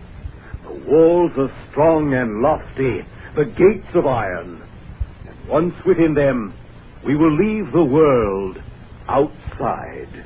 Within Abbey made of stone, locked with iron gate, he and many royal friends tried to hide from pain. Though thousands of the peasantry outside the abbey perished daily, the spirit of all within the abbey was high. Let us eat, drink, and be merry. Yes, my dear Baron. Eat, drink, and be merry. For tomorrow, the peasants die. They, not we. Excellently well put, my Lady Trivio. And to show my approval, may I toast you again in a flagon of red burgundy. Red burgundy, you said? Not, the Red Death. Oh, but of course. Ho, you there, fellow boy. You called, my lord? And for another bottle of burgundy? Good lad. No, 2 bottles this time. One for myself, the other for the lady.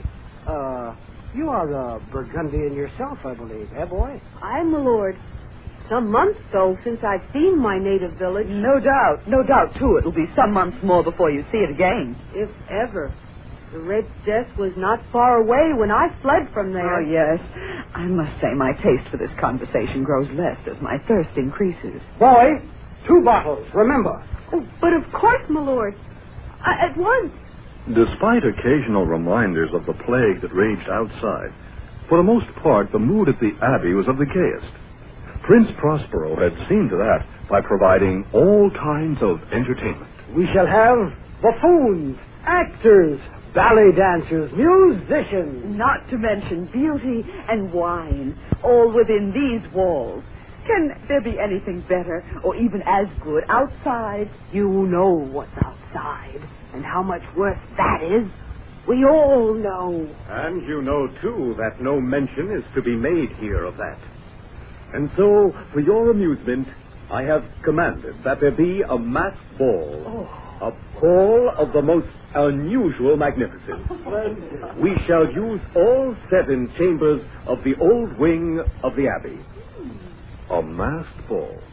What better entertainment might be devised for the guests of the prince? And what better setting than the 7 chambers in the old wing of the abbey, all 7 connected, yet each different from the others? I remember the first chamber the best. It's all in blue. And I, the second, purple in all respects. So the third, I think, is green throughout. Oh, but you are perfectly correct. Green is the color. A rather unpleasant shade of green, it seemed to me. For myself, I cannot choose among the 4. Oh, orange. The 5th, white. The 6th, violet. In each room, only one color rules. Except in the 5th chamber. How's that? Surely you understand? White is not a color. No, it suggests the absence of color, like a cheek from which the living color has faded. I do not like your comparison. It reminds me of... Oh, never mind. Let me describe the 7th chamber. I found it rather ominous, all in black. In the tapestries, in the carpet, and against it, the deep scarlet of the stained glass windows. The effect of the firelight from outside in the corridor, streaming in through the blood-tinted panes. Oh, I found it ghastly in the extreme. Oh, I, too. So wild a look it produces upon the face of any who enter the chamber, that it's a wonder anyone dares to enter it. And worst of all is the striking of the hours by the clock within the black chamber. It silences even the instruments of the orchestra. I have seen the giddiest of the revelers grow pale at the sound. But after the echoes have died away, all is as before. The music and the gaiety. And you must admit, the prince has spared no expense for our entertainment. Like tonight's masquerade, for example. What could be finer? The night they held a masquerade, many splendid rooms rang with merriment and song, not a sight of gloom. Prince Prospero and his 1,000 friends had passed some 6 months in their abbey retreat, so they were all the more ready for the great masked ball. A gay and grotesque ball it was, too.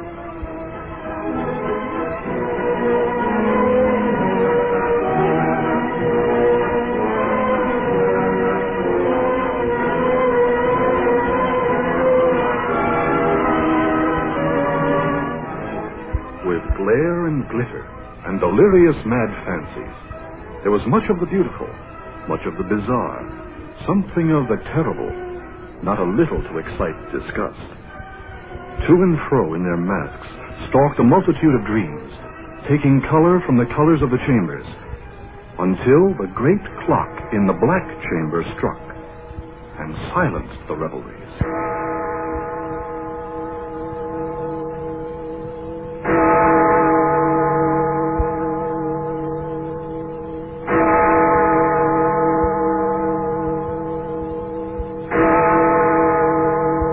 I do not like the sound of that clock.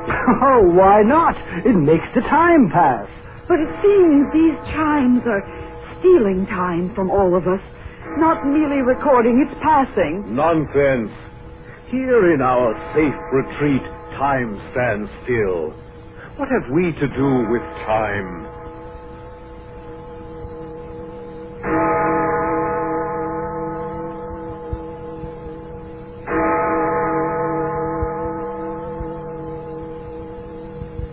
Now, my masked friends, 'tis midnight. It is time to take off your masks and reveal your hidden faces to your friends. Oh,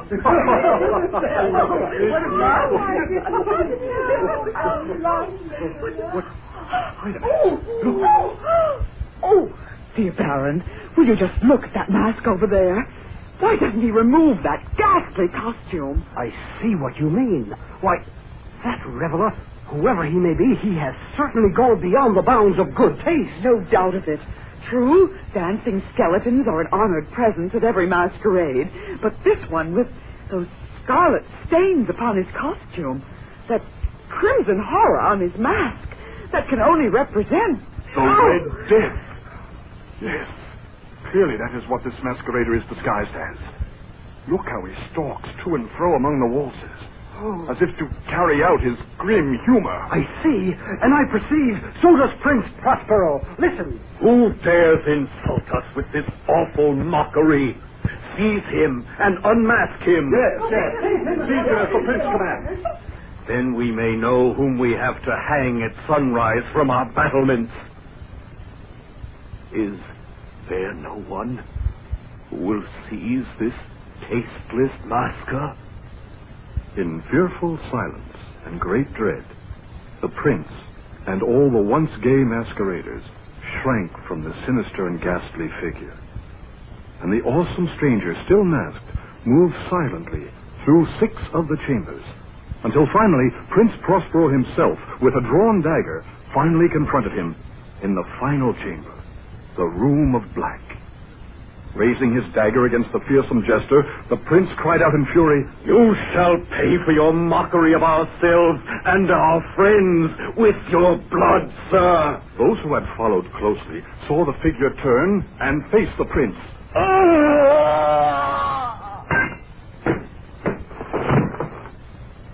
The prince fell lifeless. The revelers threw themselves at the scarlet-stained masker, who stood motionless and erect within the shadow of the great clock. And as they laid their hands upon him...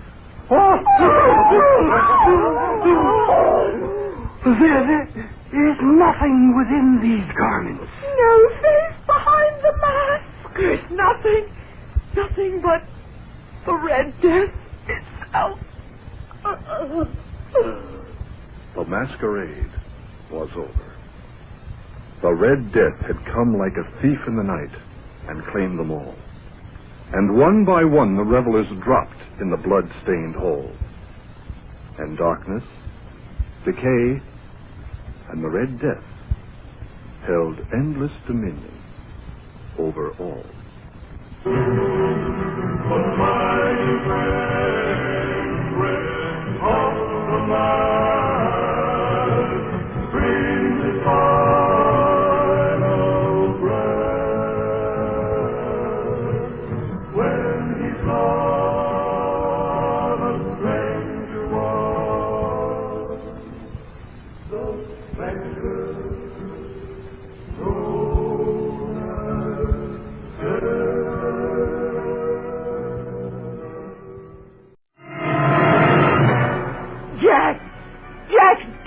Whatever I've done to make you turn away from me, whatever you think I've done, I'm sure it's all a mistake, a hideous mistake.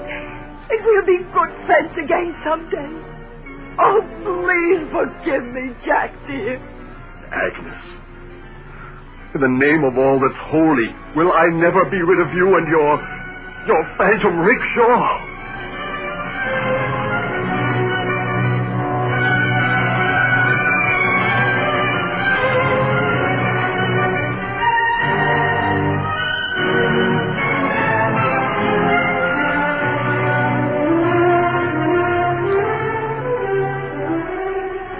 Phantom Rickshaw.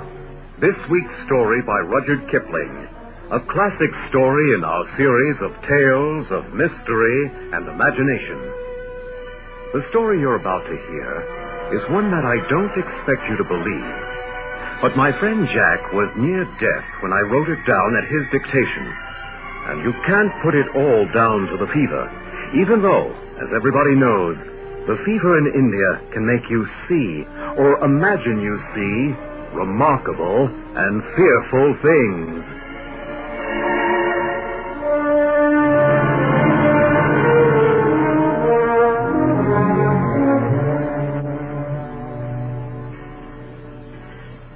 Three years ago, on my way back to the Indian Civil Service after a long leave in England, I had the great fortune to meet another passenger, a lady, who would make the voyage and my life after the voyage far from routine. Her name was Agnes Keith Wessington. Mrs. Keith Wessington. And my given name is Agnes. And my name is Pensay, Jack Pensay, and you may call me Jack. Mrs. Keith Wessington? Oh, what a pity. Why do you say that? Oh, you know why. Why, oh, why are all the fascinating ladies one meets always already married? You are married, aren't you? And very happily, of course. Of course. Now, that reply tells me something, but not enough. Then I shall tell you more, if you are so interested. Actually, my husband and I are together so rarely. Captain Keith Wessington, you see, is stationed in Bombay, and of course, like the usual officer's lady, I'm sent back home by my husband to escape the monsoon season every year. Ah, I see. So your happy marriage is rather a lonely one. Well, I propose to make it rather less lonely from now on. Or at least till Captain Keith Wessington meets you on the dock.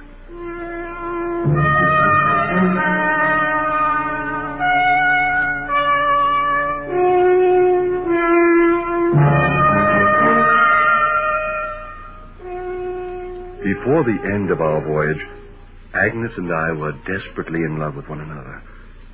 And by the end of that year, Agnes Keith Wessington was prepared to give up all for my sake. On my part, however, the affair had cooled off, and I finally had to tell her so, rather cruelly, I'm afraid.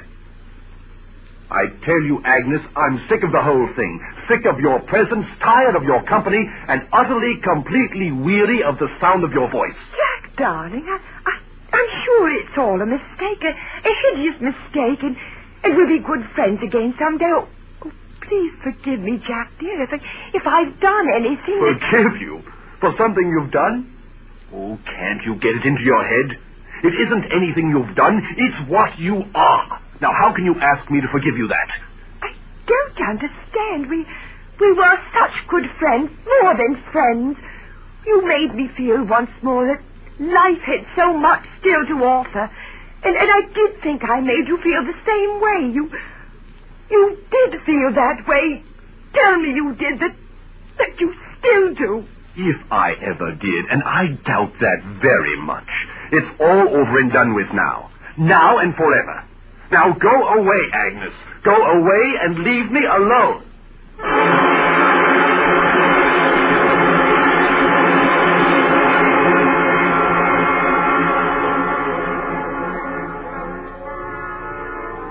In the months that followed, I'd be riding along on horseback, when suddenly along would come Mrs. Keith Wessington in her rickshaw. That's a kind of carriage, you know, pulled by 4 miserable men known as coolies.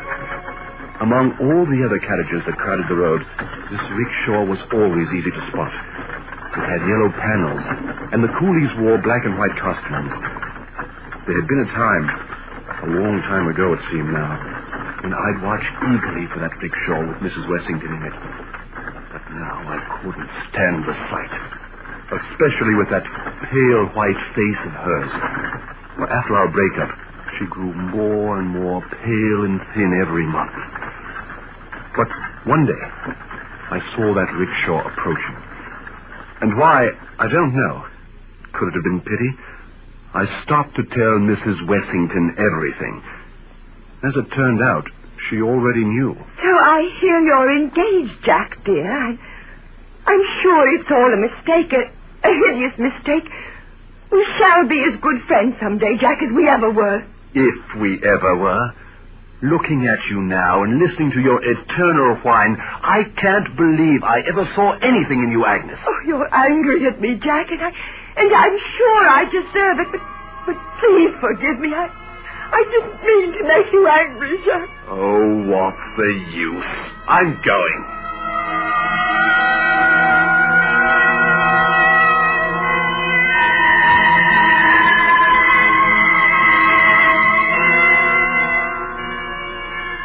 A week later, I heard Mrs. Wessington was dead. My thoughts were soon all on Kitty Mannering and our approaching marriage. And then, one day, Kitty and I went downtown to pick out an engagement ring. Afterward, we rode down the slope toward Combermere Bridge. And suddenly, from what seemed a great distance, I heard somebody calling my name. Or thought I did. Jack, darling. I wasn't sure. Decided I was mistaken. And then I was thoroughly annoyed to see 4 coolies dressed in black and white pulling a rickshaw across the way, a yellow-paneled rickshaw. I suppose somebody had bought Mrs. Wessington's rickshaw and hired the same coolies. And now there they were, as an unpleasant reminder of my past. I pulled in my horse, and Kitty said, What is it, Jack? Why are you stopping? Why? It's that rickshaw and those coolies drawing it. Poor Mrs. Wessington's, no doubt. I wonder who owns them now. What are you talking about, Jack? Mrs. Wessington's rickshaw and coolies? Well, I can't see them anywhere. Oh, what's the matter? What made you call out so foolishly, Jack? Oh, there's nothing. If you think I can't ride, just watch.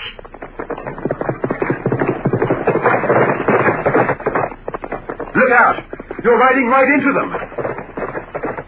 And then, to my unspeakable horror, horse and rider passed right through men in carriage, as if they were thin air. No doubt Kitty thought I would follow her at a gallop, but I was fixed on the spot. The rickshaw was close to me now, and a voice I remembered all too well addressed me. Jack? Jack, darling, it's some hideous mistake, I'm sure. Please forgive me, Jack, and let's be friends again.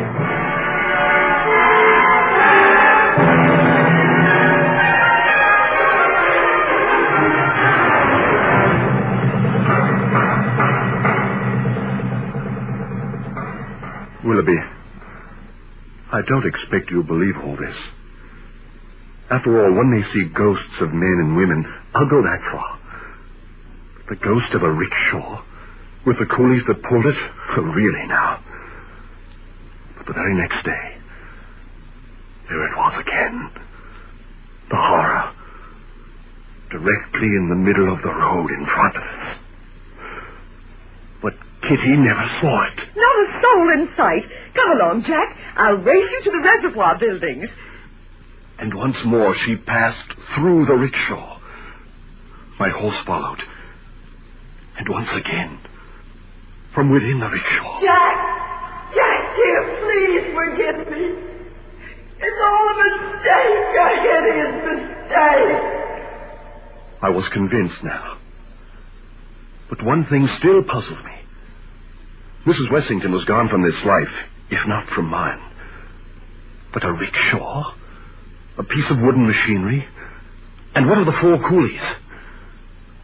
On the road later that day, I got my answer.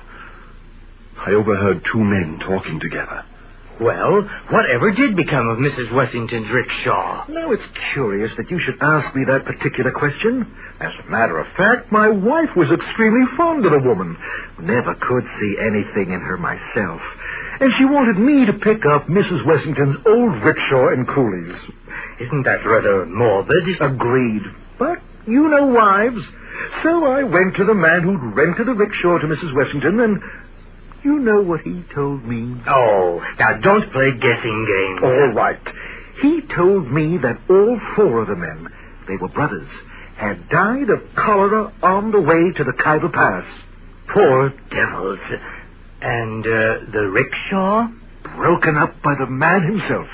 Told me he never used a dead lady's rickshaw. It was bad luck.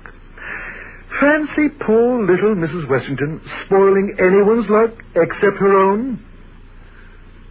It was then that I visited Dr. Heatherly, who said he'd try to cure me of my sickness, for that's what he thought it was.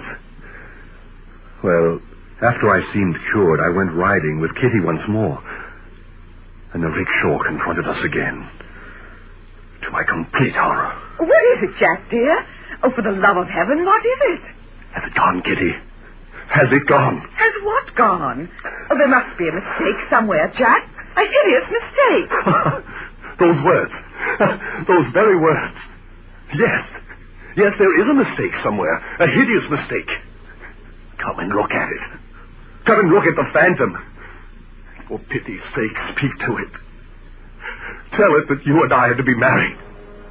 That neither death nor hell can break the tie between us. Tell it. Tell her I know I treated her badly. Oh, tell the phantom.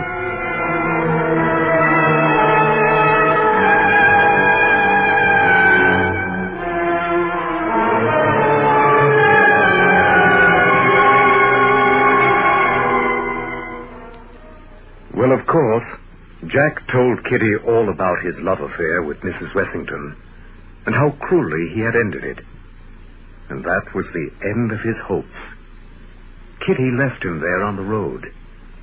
Shortly thereafter, she sent back his letters and the ring. He came down with the fever again, this time for the last time, and passed judgment upon himself in the last words he dictated to me from his deathbed. I am sure that the end is not far off.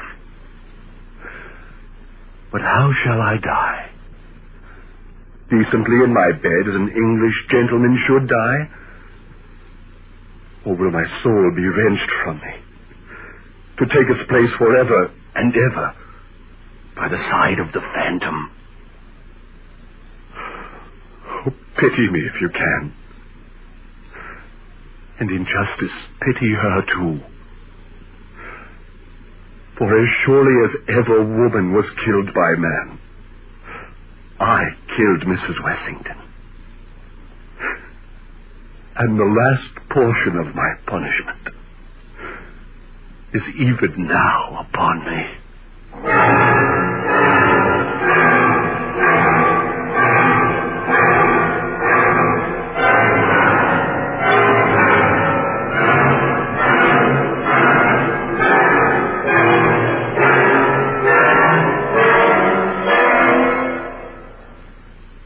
You've just heard another program in our series of Tales of Mystery and Imagination.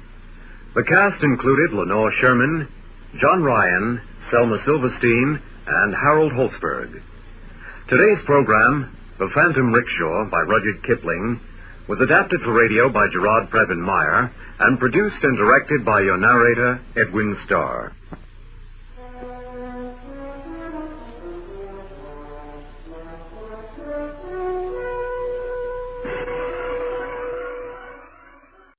Tales of Mystery and Imagination.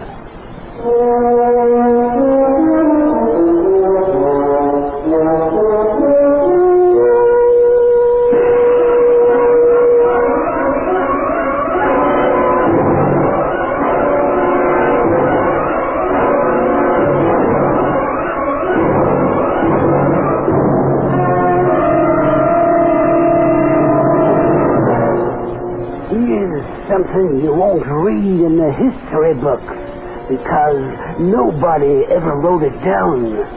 But the way I see it, there's no harm telling the story now. What story? Why, the story of how air power almost won the Civil War for the Union in 1862. Now, boy, I know you're a jet pilot, but just quit zooming your hands through the air with your stories and listen to one of mine. I was just a young fella then and assigned on a mysterious mission with a Union Army officer.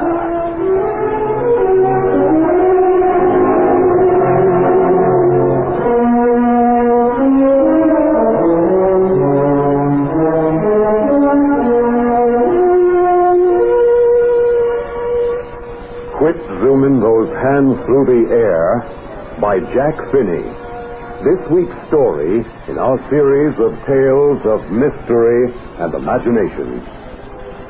Our story begins in 1862. The place, Washington, D.C.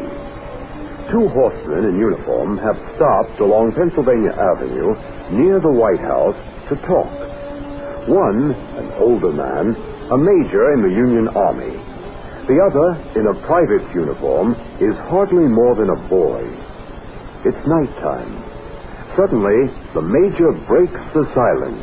Wake up, boy. You're falling asleep in the saddle. Oh, yes, sir. I'm sorry, sir. I guess 2 days riding and maybe that Applejack brandy, well... Oh, it's all right, boy. The important thing is, we made it here. Well, guess you don't rightly know why it's important, do you? No, sir. You didn't tell me, so I didn't ask. But I figured you knew, and, well, as long as one of us knew, well, sir, you're the officer. Oh, now, don't you go thinking, boy, just because there's Major, I happen to outrank you some, that means I know that much more than you do. Well, yes, sir. Oh, you see, boy, I'm a professor at Harvard College. Or was, anyway, till this war came along. Oh, now, don't make any mistake, boy. I'm glad to do my part for the country. You're listening, boy. You're not falling asleep again. No, sir. Good. Because I'm about to make an important statement. Oh, here it is. Tonight, boy, we may win the war. Yes, sir. Well, no, when I say we, boy, I mean you and me. And this box here, this box I carried along strapped to my saddle, Know what it is, boy? No, sir. It's my own invention, based on my own theory. Nobody else is. Call it a time travel machine. It's as good a tag as any. Yes, sir. I see, sir. Oh, now, no, you don't. No, you don't. But you will, just as soon as you turn it on. Well, no. Quiet, while I press a little button. So.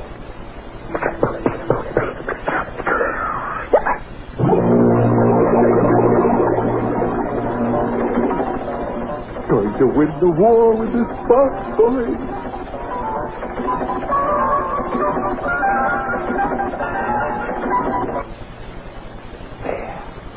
I bet we've gone far enough into the future by now. Look around you, boy. Anything look different to you? Well, no, sir. There's the White House just ahead. Looks the same as before. Yeah. Glad to see it's still standing. And I haven't changed it any. They, sir? The president's after Abe Lincoln, boy. Whoever they were, or will be. You follow me, boy? Well, no, sir. Not exactly. Well, boy, follow me. You know, the question is, what do they have in the future? I mean, what inventions or discoveries we don't have yet? And where shall we look to find out, boy? A museum, sir. Good, very good. You're really awake now. We'll go to the museum, the Smithsonian Institution, if it's still standing. And if it is, it'll have what we want, boy. But what are we looking for, sir? Some kind of new weapon. One that'll destroy the whole rebel army.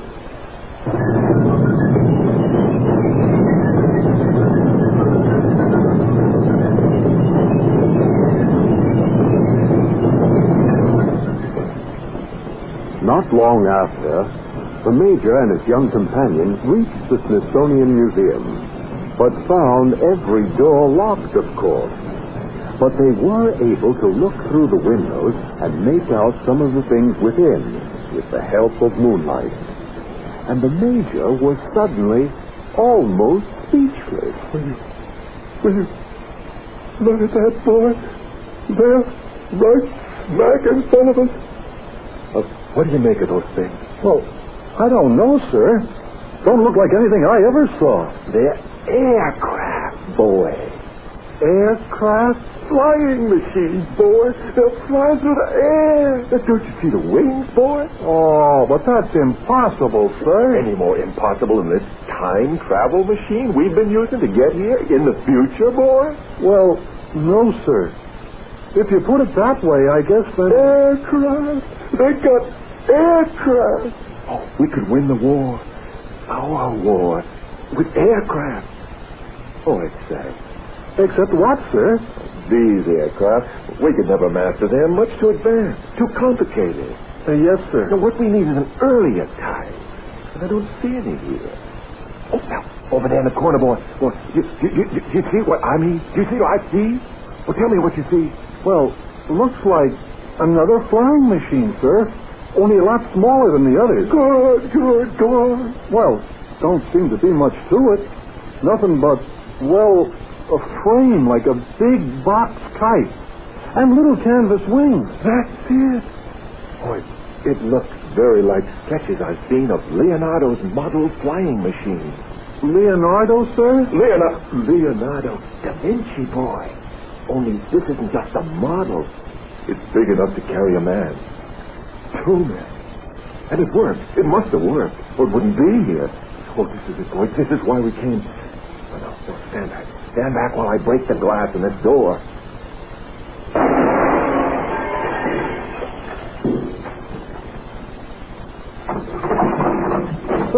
Sir, I don't think we should... Quiet, boy. Now, read me what that sign says about this here airy plane.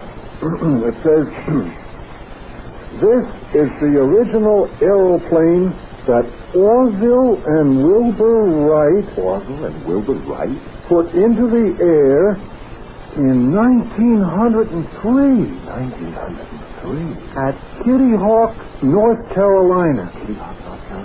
This is the first successful aeroplane to be built and flown in the world. Very interesting. Now, you help me put this time machine into this here airplane. Oh, we're going to fly this contraption back to our own time and the Union Army line. But, sir, do you know how to steer one of these thingamajigs? No, but we're going to learn, God darn it. So, after a bit of wild maneuvering upside down, sideways, and wrong ways, the Major and the boy took off and headed back in time to the Civil War and the Union lines. There, after a near-crash landing, they set off for the General's tent. A sentry announced them. Major of Cavalry here, sir. There's a secret and urgent. They'll send the cavalry in. At ease. Well? Telegraph, sir. We have a flying machine. And I propose, with your permission, to use it against the Rebs. Well, you've come in the nick of time. Lee's men are massed at Cold Harbor, and I've been sitting here all night trying to think out a plan of action. They've gotta be Christ before... did you say a flying machine? Yes, sir. And where'd you get it? Well, sir, that's a long story. I'll bet it is. A flying machine, eh? As far as I know, there ain't no such animal. Oh, that's right, sir. There isn't, not yet. But there will be. Less than 50 years from now, sir. In any case, I've got one outside right now. Well, now, let me get this straight, if I can. You have a flying machine outside? Yes, sir. Which hasn't been invented yet? Yes, sir. Well, and what do you propose to do with this miracle? Load it with cannonballs, sir. Then fly over the rebel line and drop them bang on Lee's headquarters. Force immediate surrender? No, I don't think so. Air power ain't enough, son. And it'll never replace the foot soldier. You mark my words. As it's placed, so, you the driver, boy? Yes, sir. Look, now, Major, if you really have a flying machine outside... Believe me, General, I do. And you can step outside and see it for yourself. I intend to. Now, to continue, there is something you and your machine can do to hasten the end of this here war. Oh, yes, sir, yes, sir. You take this map, and you go up over Lee's positions with it. Over Lee's positions with it? And you locate them exactly. Locate them exactly. Mark them on the map. Mark them on the map. And return. You do that, Major, and we'll win the Battle of Cold Harbor. And after that, Richmond.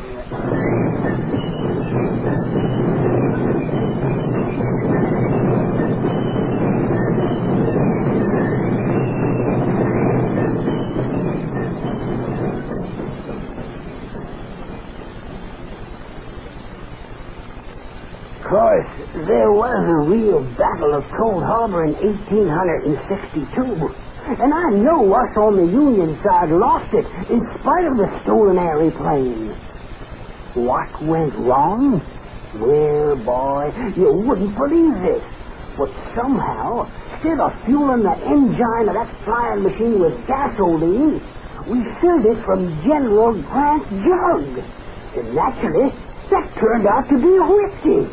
Cause the plane went plumb crazy. Went north instead of south. And so the Major and I mapped our own lines. That's how the Battle of Cold Harbor went wrong. When the General caught up with us years after, why, the war was over. And he was real forgiving. Well, I guess it's just as well you didn't succeed. Lee thought so, too. War's a mess to the ground, boys. And if they ever take to the air as well, as Billy Sherman said, war is hell, and there ain't no sense starting people thinking up new ways to make it worse. So, I want you to keep quiet about Cold Harbor.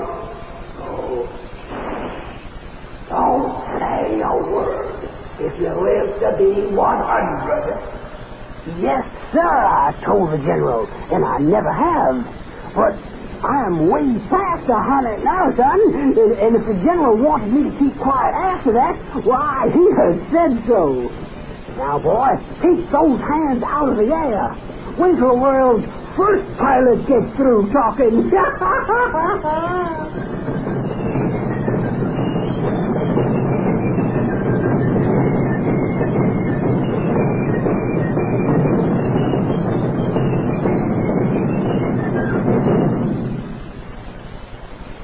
You've just heard another program in our series, Tales of Mystery and Imagination. Today's story, Quit Zooming Those Hands Through the Air, by Jack Finney, produced and directed by Harold Holtzberg, was adapted for radio by Gerard Trevin Meyer.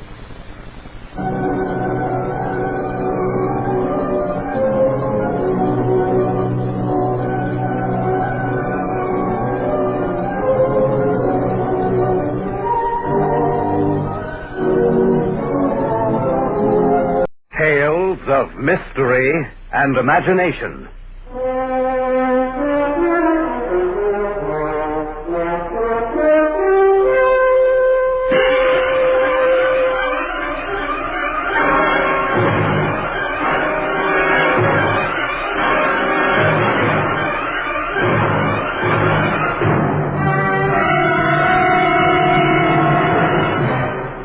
Do you see this bottle? It is no ordinary bottle. There's magic in it. Magic, I tell you. Whoever owns this bottle may have the world at his command.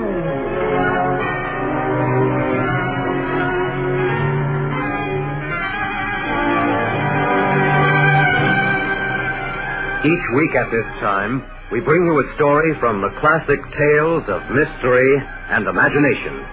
Today, it's The Bottle Imp by Robert Louis Stevenson. This is the strange story of a Hawaiian sailor named Kiwi. Wandering through the San Francisco streets one day, he saw a beautiful house.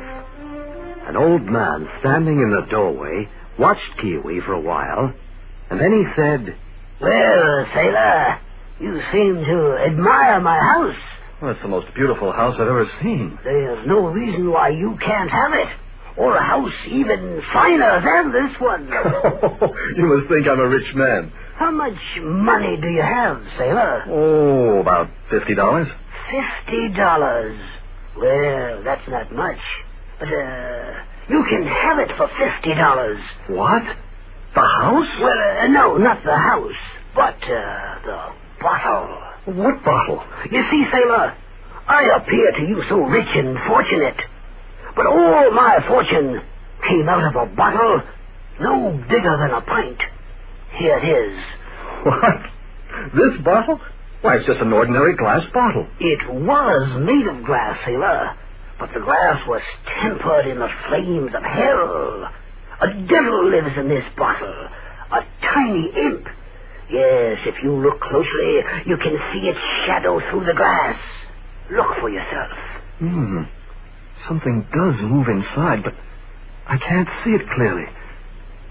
Tell me more, old man. Not that I believe you, of course. They never do. If any man buys this bottle, the imp inside is at his command. Whoever owns this bottle may have everything he desires. Why, the whole world, if that's what he wants. And yet you want to sell this wonderful bottle. Why? Oh, I have all I want. And, as you can see, I'm growing old. Then why don't you ask the imp to let you live forever? Ah, that's the one thing the imp cannot do. He cannot prolong life. I see. But he can't give you anything else. How am I to know this is true? Can you prove it? Easily. Give me your $50. Take the bottle and wish the money back in your pocket. If you don't get your wish, return the bottle and you've lost nothing. Well, what can I lose? Here's the money, old man. And here's the bottle. Now, wish for your money back. Imp of the bottle, I want my $50 back. All right. Now, look in your pocket, sailor. Hey, Hey, here it is. My $50. Do you believe me now? Give me the bottle. Here, take the money. To be fair with you, there is something I must tell you first. There is a certain risk that goes with the bottle. Oh, so there's a catch to it after all. I knew it. 2 catches. First, if a man dies before he sells it, he must burn in hell forever. Oh, so that's why you want to sell it. I see. And what about this second catch? The bottle must be sold for less than you paid for it. Well, that part sounds easy enough. Does it? If you think so, then give me the money. Here, take the bottle. Now it's yours.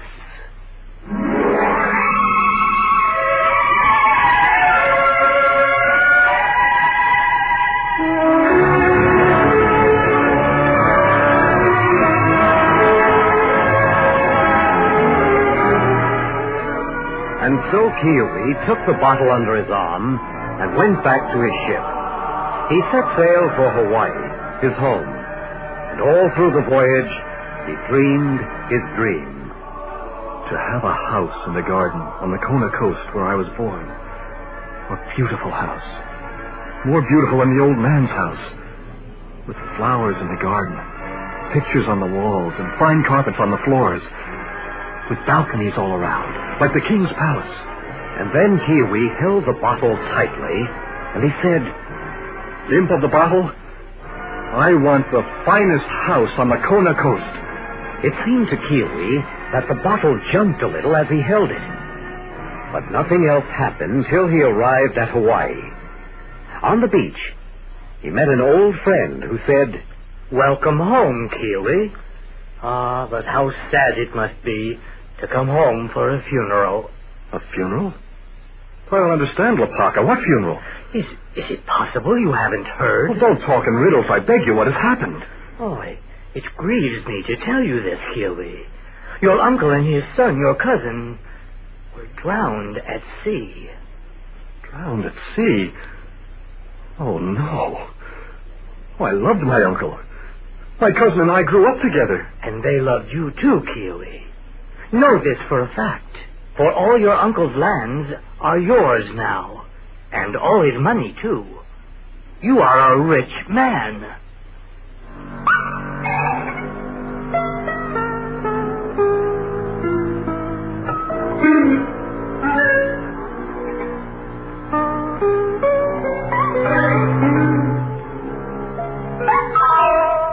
Could the imp in the bottle have caused this to happen? Was this the devil's way of making Kiwi rich enough to buy a house?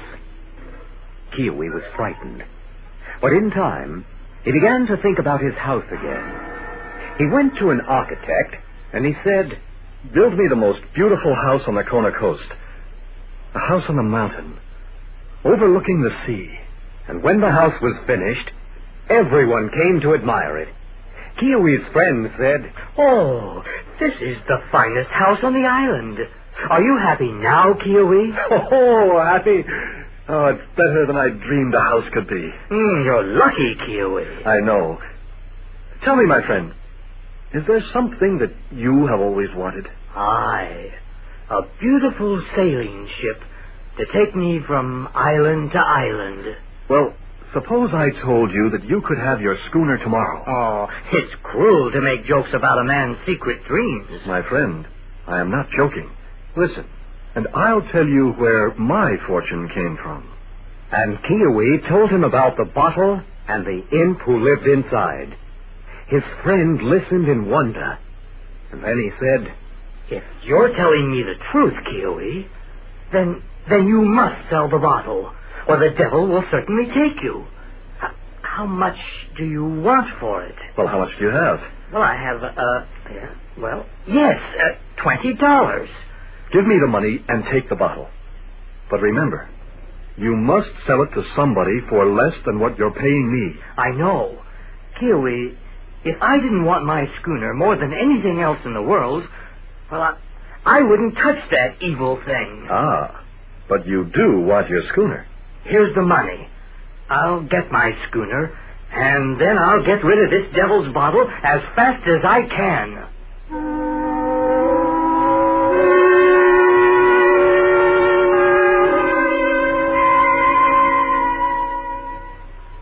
Now Kiwi was truly happy, for he'd gotten rid of the bottle, and he had his beautiful house. Time passed, and all went well with Kiwi, till one day he happened to notice a certain gray patch on his skin. What's this? Oh, no. Oh, it wasn't here yesterday, this ugly, evil thing. Oh, I'm afraid to think of what it could be. But Kiwi knew very well what it was. It was the beginning of that dreadful disease of the islands. Leprosy. That monstrous thing that spreads till I must die of it. Oh, what shall I do? Who can help me now? Suddenly, in his distress, Kiwi remembered the magic bottle. That's it. The bottle. I must find it and wish myself healthy again. I must find my friend Lopaka and buy the bottle back from him.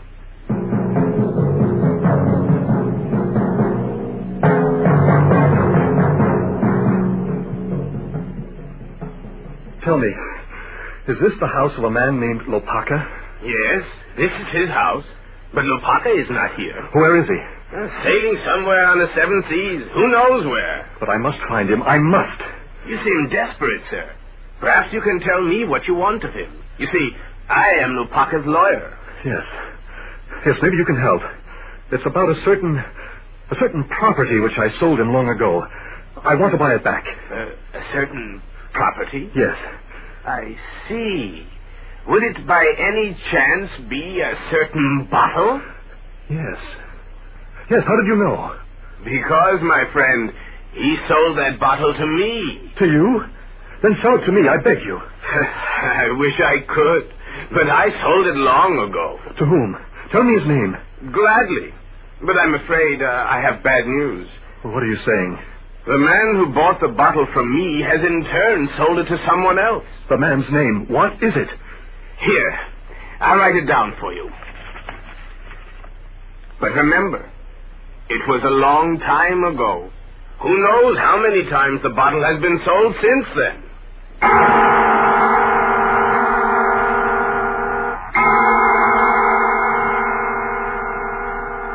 And so Kiwi went from one buyer to another. Everywhere he found fine new houses, rich clothes, everything that money could buy. And Kiwi said, when I find a miserable wretch who lives in fear of hell, then I'll know that I'm near the bottle. And so it happened at last. Kiwi came upon a man who lived in a rich house with a fine garden. But the man was white as a ghost and trembling with fear. Kiwi said to him, your troubles are over, my friend. I've come to buy the bottle. To buy the bottle? Oh, thank God. Here is the bottle. Take it. What is the price? It has dropped a great deal in value.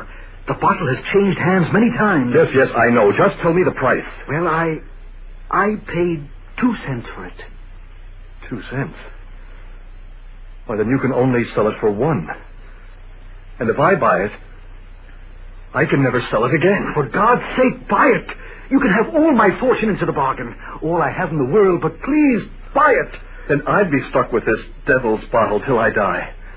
And then the devil would claim my soul forever. No. Kiwi, wait. Buy the bottle for 1 cent and I'll tell you how you can sell it. But that's impossible.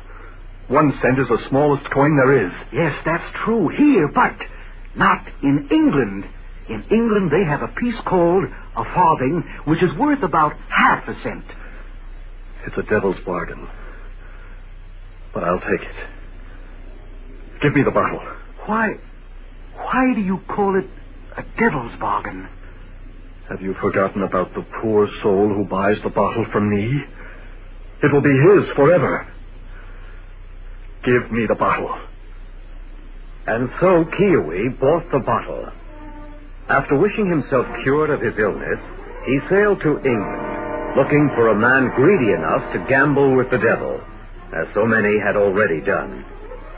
And that is the last anyone heard of Kiwi or the mysterious bottle. I wonder if Kiwi sold the bottle for a farthing, and who owns it today.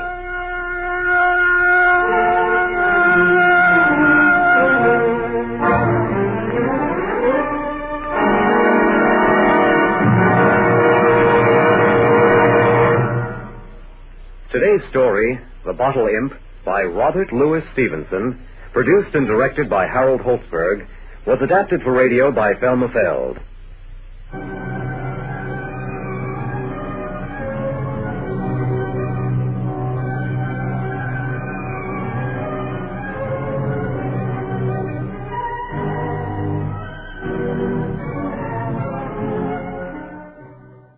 Tales of mystery and imagination.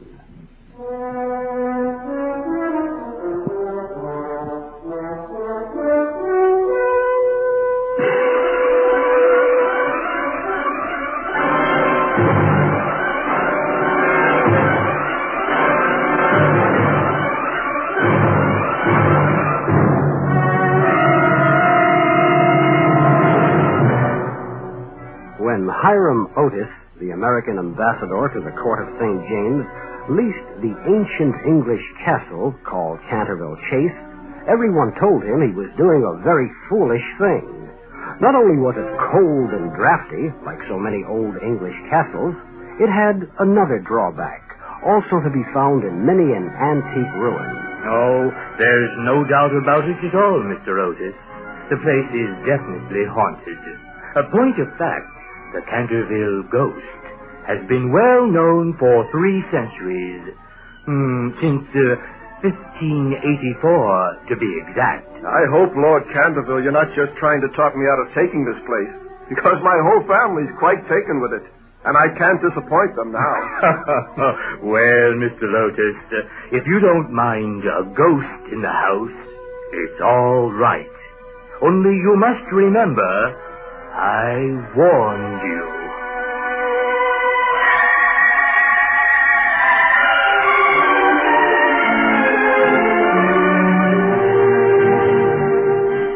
The Canterville Ghost. This week's story, a modern classic by Oscar Wilde in our series of tales of mystery and imagination. A few weeks after the ambassador leased the old castle called Canterville Chase, the whole family was on its way there. Mr. Otis, Mrs. Otis, Washington Otis, their oldest son, Virginia, their 15-year-old daughter, and the 11-year-old twins, Billy and Andy. They started off in high spirits for their new home. The sun was shining brightly, and the birds were singing. But something happened as they entered the avenue of Canterville Chase. Now, where did all those clouds come from suddenly? Why, just a second ago, the sun was so bright, and now...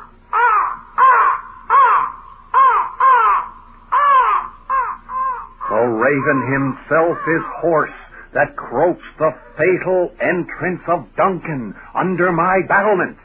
To quote Macbeth. Wasn't it Lady Macbeth who said that? Well, my dear little sister, Virginia, you could never play Lady Macbeth. You're too soft-hearted. Well, I'd rather be soft-hearted than soft-headed like you, my big brother. You think you're so My smart dear just little because sister, you're older than I am. Now, You're will not so you smart. children stop this nonsense?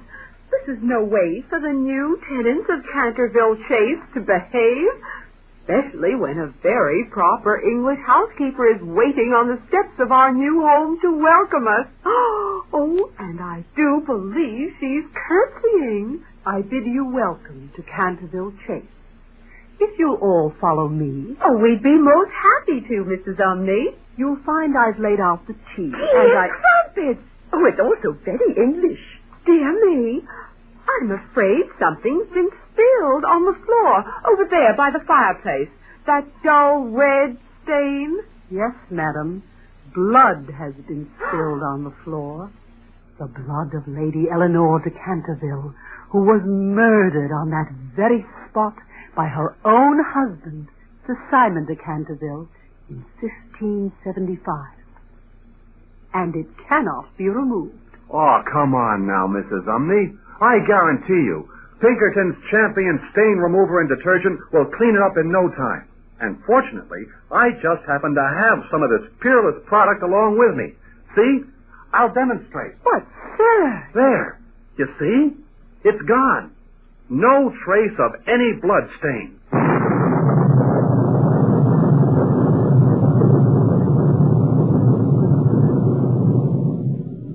Thunder and lightning, this English climate. Sir, it isn't the climate. Many and many's the night I haven't dared to close my eyes and sleep from thinking of all the awful things that have been done here. Mrs. Umney, believe me, now that we're in possession of Canterville Chase, you may rest easy. Ever since 1585, nobody's been able to rest easy here. It's the curse of the Canterville.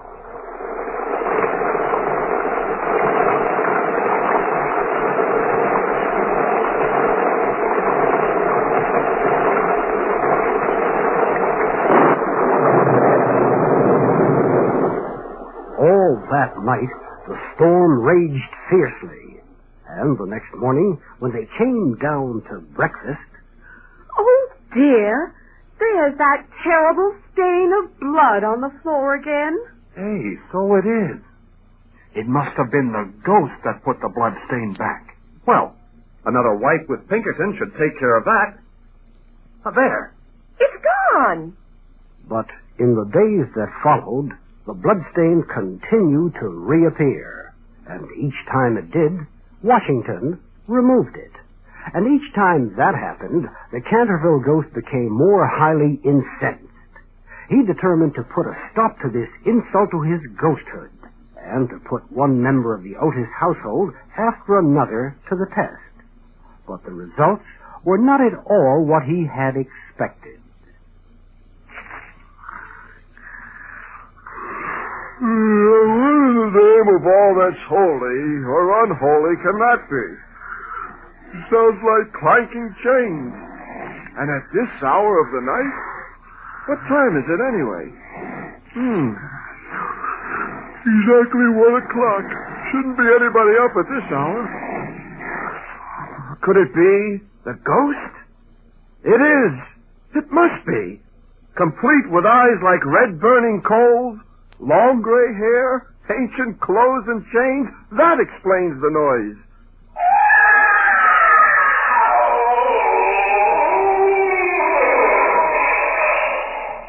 My dear sir, I can't understand what you're groaning about. You woke me up. I should be the one to complain. I see. Well, you have a point there. Your chains are badly in need of oiling. Fortunately, I have here something ideal for the purpose. The Rising Sun Lubricator, manufactured in the USA.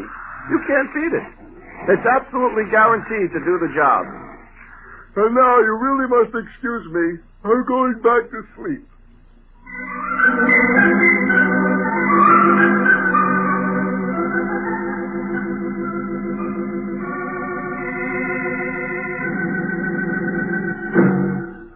Never in a brilliant and uninterrupted career, going back 300 years, had the Canterville Ghost been so insulted. And by an upstart from the colonies, what's more. And that was only one insult. He grew particularly tired of the bad puns young Mr. Otis kept making at his expense. After one especially bad one... Hey, I wonder what a ghost does for a living. Hey, it must be a grave problem. The ghost decided to give his celebrated peal of fiendish laughter.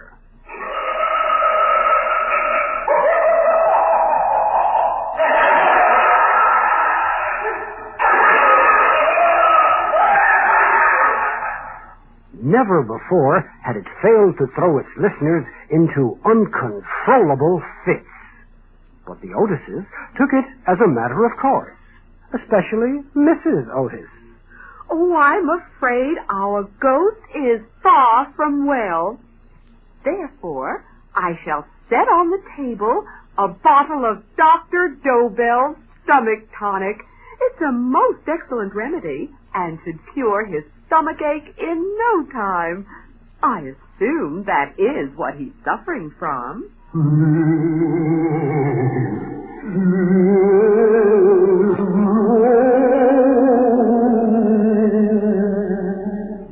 Nothing, it seemed, could frighten this American family. Indeed, it went quite the other way. The Otises nearly frightened him too. Well, in any case, his nerves quite shattered, he sank heavily into a chair by the window. And there, Virginia Otis found him. Virginia, the only member of the ambassador's household who had shown any sympathy for him. I'm so sorry for you. But I'm happy to tell you my brothers are going away tomorrow for a visit in Scotland. So at least until they return, no one will annoy you. That is, if you behave yourself. If I behave myself, it's quite absurd you're asking me that. I must rattle my chains and groan through keyholes and walk about by night, if that is what you mean. It's my only reason for going on living. I mean for existing. No, it's no reason at all for existing. Besides, you know, you've been very wicked. Mrs. Umney told us the first day we arrived here that you had killed your wife. Well, I'm prepared to admit that. In fact, I do admit it. But after all, it was all in the family. No excuse. It's very wrong to kill anyone. So in any case, I paid for my crime, if it was a crime. My wife's brother starved me to death. Starved you to death? Oh, Mr. Ghost, I mean Sir Simon.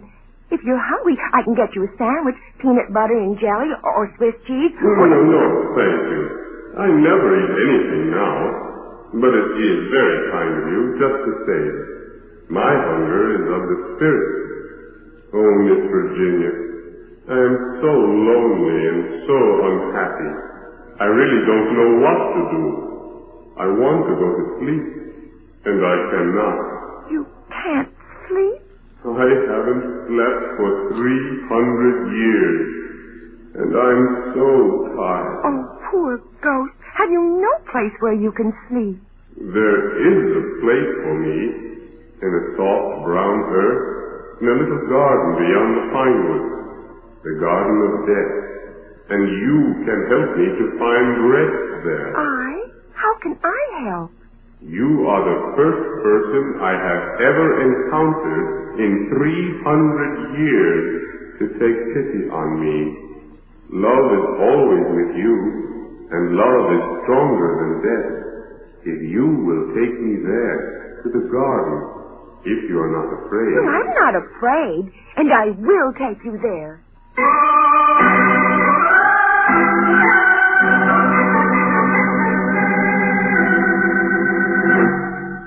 Virginia Otis was missing some hours from Canterville Chase. When she returned, she found her whole worried family waiting for her. Virginia, dear, where were you all this time? We've been so worried. Oh, you needn't have been, Mother, because I knew I've always had your love and Daddy's. Yes, and yours too, Washington, for all your teasing. And love is stronger than death. As for the ghost, poor Sir Simon Canterville, he's at rest at last. And just before he died, he said Before he died, girl? Yes, Daddy. You see, when Sir Simon died so many hundreds of years ago, he was so very wicked, he didn't go anywhere altogether. But this time, he's dead for good. Just before I left him, he told me he was sorry for all that he had done and hoped that you would all understand. Virginia, I don't think we'll ever understand all that's happened here since we came to Canterville Chase. It's all so very, very English. But we're very glad you've come back to us from wherever you've been.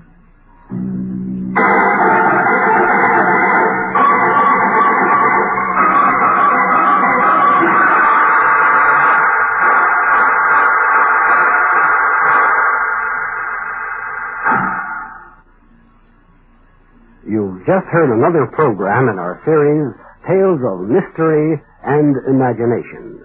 Today's story, The Canterville Ghost by Oscar Wilde, produced and directed by Harold Holzberg, was adapted for radio by Gerard Previn-Meyer.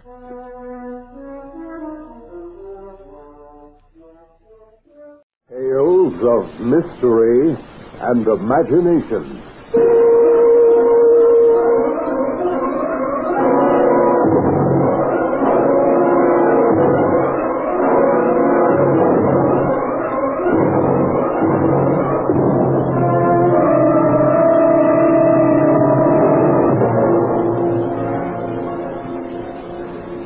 Perhaps I'd better introduce myself. My name is Smythe Herbert. Tony Smythe Herbert. You haven't told me your name. Let us say it's Weir. Just Weir? Well, Mr. Weir, since it seems we must spend a weary hour or so together here in this out-of-the-way spot, would you care to hear a rather strange and remarkable story?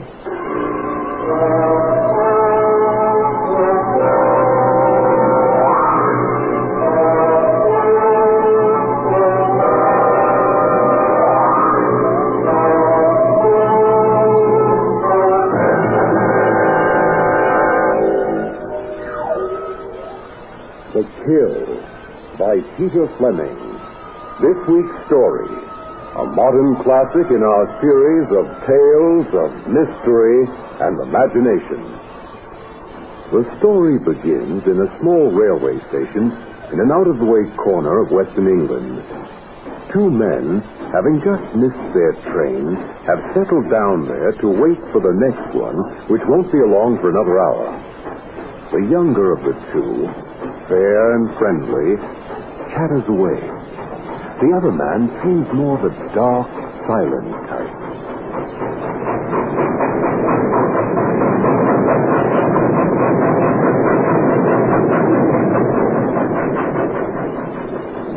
Oh, blast. There it goes. The train we both missed. What a bore. We must have just missed it. Just. Well, a miss is as good as a mile, eh? Or as bad. You might say that. But you mightn't, eh? Well, since it seems we're both in the same boat, though not in the same train together, not yet, perhaps I'd better introduce myself. My name's Smythe Herbert. Tony Smythe Herbert. You haven't told me your name. Let us say it's Weir. Just Weir? Well, Mr. Weir, since it seems we must spend a weary hour or so together here in this out-of-the-way spot, would you care to hear a rather strange and remarkable story? It concerns my uncle, Lord Fleer. You don't by any chance go in for hunting? I came here to hunt. Did you really? Well, small world. In that case, you'll have heard of my uncle. He's quite a hunting man, is Lord Fleer. Matter of fact, that's his main occupation. You see, his father, the first Lord Fleer, left him a bundle. Made it in the South African gold fields. I see. Well, not to drag the story out. My uncle never having married, as far as anybody knew, and myself being his only brother's only son, well, I always thought someday I'd inherit my uncle's estate. Castle and kennels and all that. Oh, I knew Lord Fleer had taken a Belgian refugee, a sad little girl named Germaine, into his home during the war. It's part of the war effort, you know. But, well, I never gave that a thought until just a few days ago. Until this last chilling visit to Fleer Castle.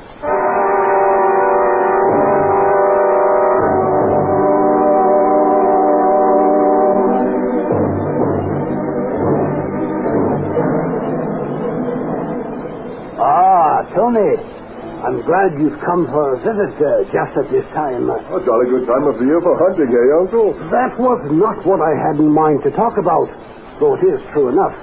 No, there was something else. There was?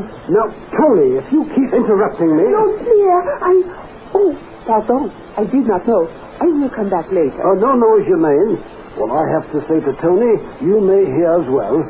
I have just completed the arrangements for your legal adoption, my dear. And I have also made a change in my will. You, Germaine, shall have the bulk of my estate. I'm afraid this will come as something of a shock to you, Tony. Oh, no, not really, Uncle. I must say, I rather suspected you'd come to such a decision one day. After all, Germaine has been, well, a daughter to you in a way. In any case, Uncle, you're very likely to outlast us both. Nothing personal, you understand, Germaine. Oh, bien entendu. Oh, Lord, dear, I cannot thank you too much, but always this has been so. And that will be enough of that. For now, Germaine. Run along now. Or was there something else, my girl? Oh, yes, there was something. Monsieur le Berger, the keeper of the sheep, he just told me... Yes? Speak up, girl. What is it? Not another sheep killed? But yes, another. The same way? The same. I thought you should know, so I... Oh, you did right to tell me, Germaine. I shall have to do something about this. And, Germaine? Yes, my lord? Unless and until we clear this business up, be sure not to go out of the house after dark. I caution you. Oh, but just because the sheep are being... Germaine, I do not take this lightly. I shall be careful, my lord.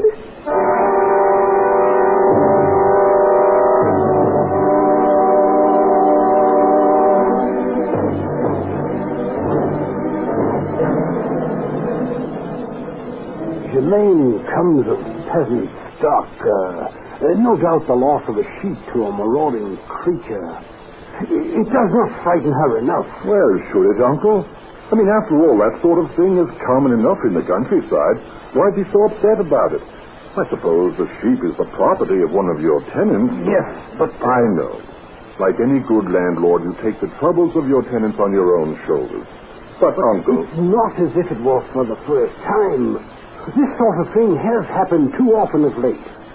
4 days ago, one of my tenants came to see me. He had just lost 2 sheep. He thought they had been killed by some wild animal. Well, I would think that the obvious, indeed the only explanation. Dogs, very likely. No. I saw the 2 sheep. I went down to see them myself. Theirs was not a clean, swift death. No, their throats were torn open. No, whatever did it was far more powerful than a dog. Well, could it be something escaped from a circus? No, not in this part of the country. We're too remote for such things. You say you heard of such killings 4 days ago. And after you saw the remains? We scoured the woods and found nothing except some tracks. Ah, tracks. Well, what sort of tracks? A man's tracks. Yeah. Anyone you know? You think that a joke? What you have just I'm said... sorry, Uncle. I'm sorry. I'm afraid I have an unfortunate habit of making bad jokes. Many a true word is spoken in jest. Yes, I do think those tracks were made by somebody I know. The killer. Well, who is he then? What kind of monster or man, if he is a man? The son of a gypsy woman, to whom I was secretly married years ago. Secretly married? The son... Your son? Aye. When the child was born, we quarreled. She left my house with the infant. I heard later that she had died, but before she died, she called a curse down on me and on anyone I might name to inherit my fortune. And the child was to carry out the curse as my son and the rightful heir. Good Lord. Wait, there is more.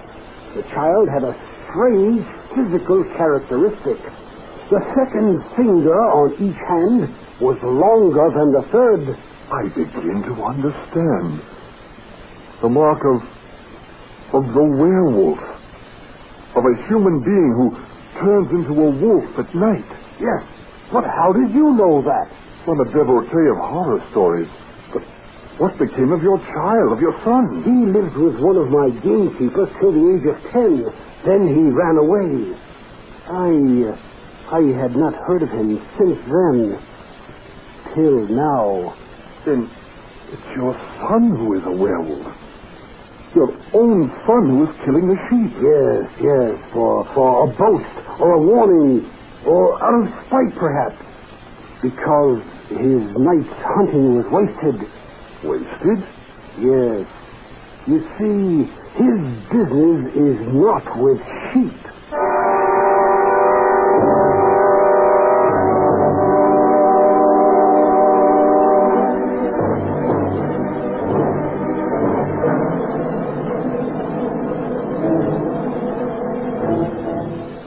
Well, how do you like the story so far, friend? That is not the end of it, of course. No, of course not. In any case, you can understand why I was, for the first time, rather happy that my uncle's ward, Germain, had become his adopted daughter, and so heir to his fortune. Because if the werewolf was after Lord Fleer's heir, he was not now after me. Or to put it rather crudely, I was rather sorry for Germain, but glad for myself. Glad that I was disinherited.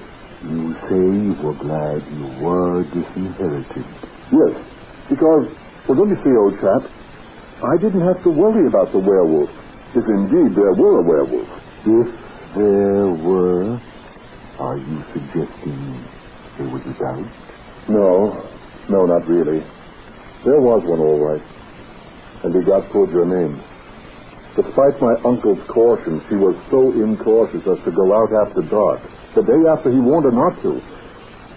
He had gone out on one of those vain hunts for the killer of the sheep. When we came back, there she was, in the driveway, lying there. Oh, poor Germain. Killed like the sheep. Exactly. And so, I'm the heir to Lord Fleer's estate again, just as before. A wild and improbable story, eh? I don't expect you to believe all of it, of course, but I swear it's all true. Well, I wonder how long it'll be before that next train comes along. It seems to grow a bit chilly in this drafty little station. I wouldn't worry about that if I were you, Mr. Smiled Herbert. You see, whenever that train arrives, now that you are Lord Fleer's heir again, you won't be going on it. I promise you that. You promise me? I do indeed. And as proof of my earnestness, here is my hand. The second finger. It's longer than the first.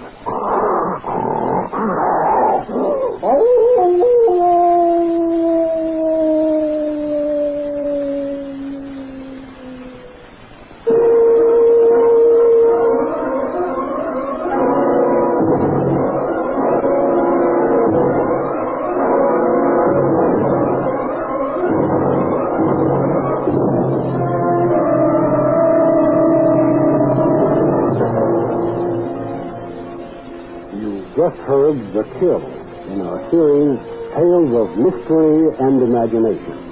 Today's story, The Kill, by Peter Fleming, was adapted for radio by Gerard Previn Meyer and directed by Frank Sawyer.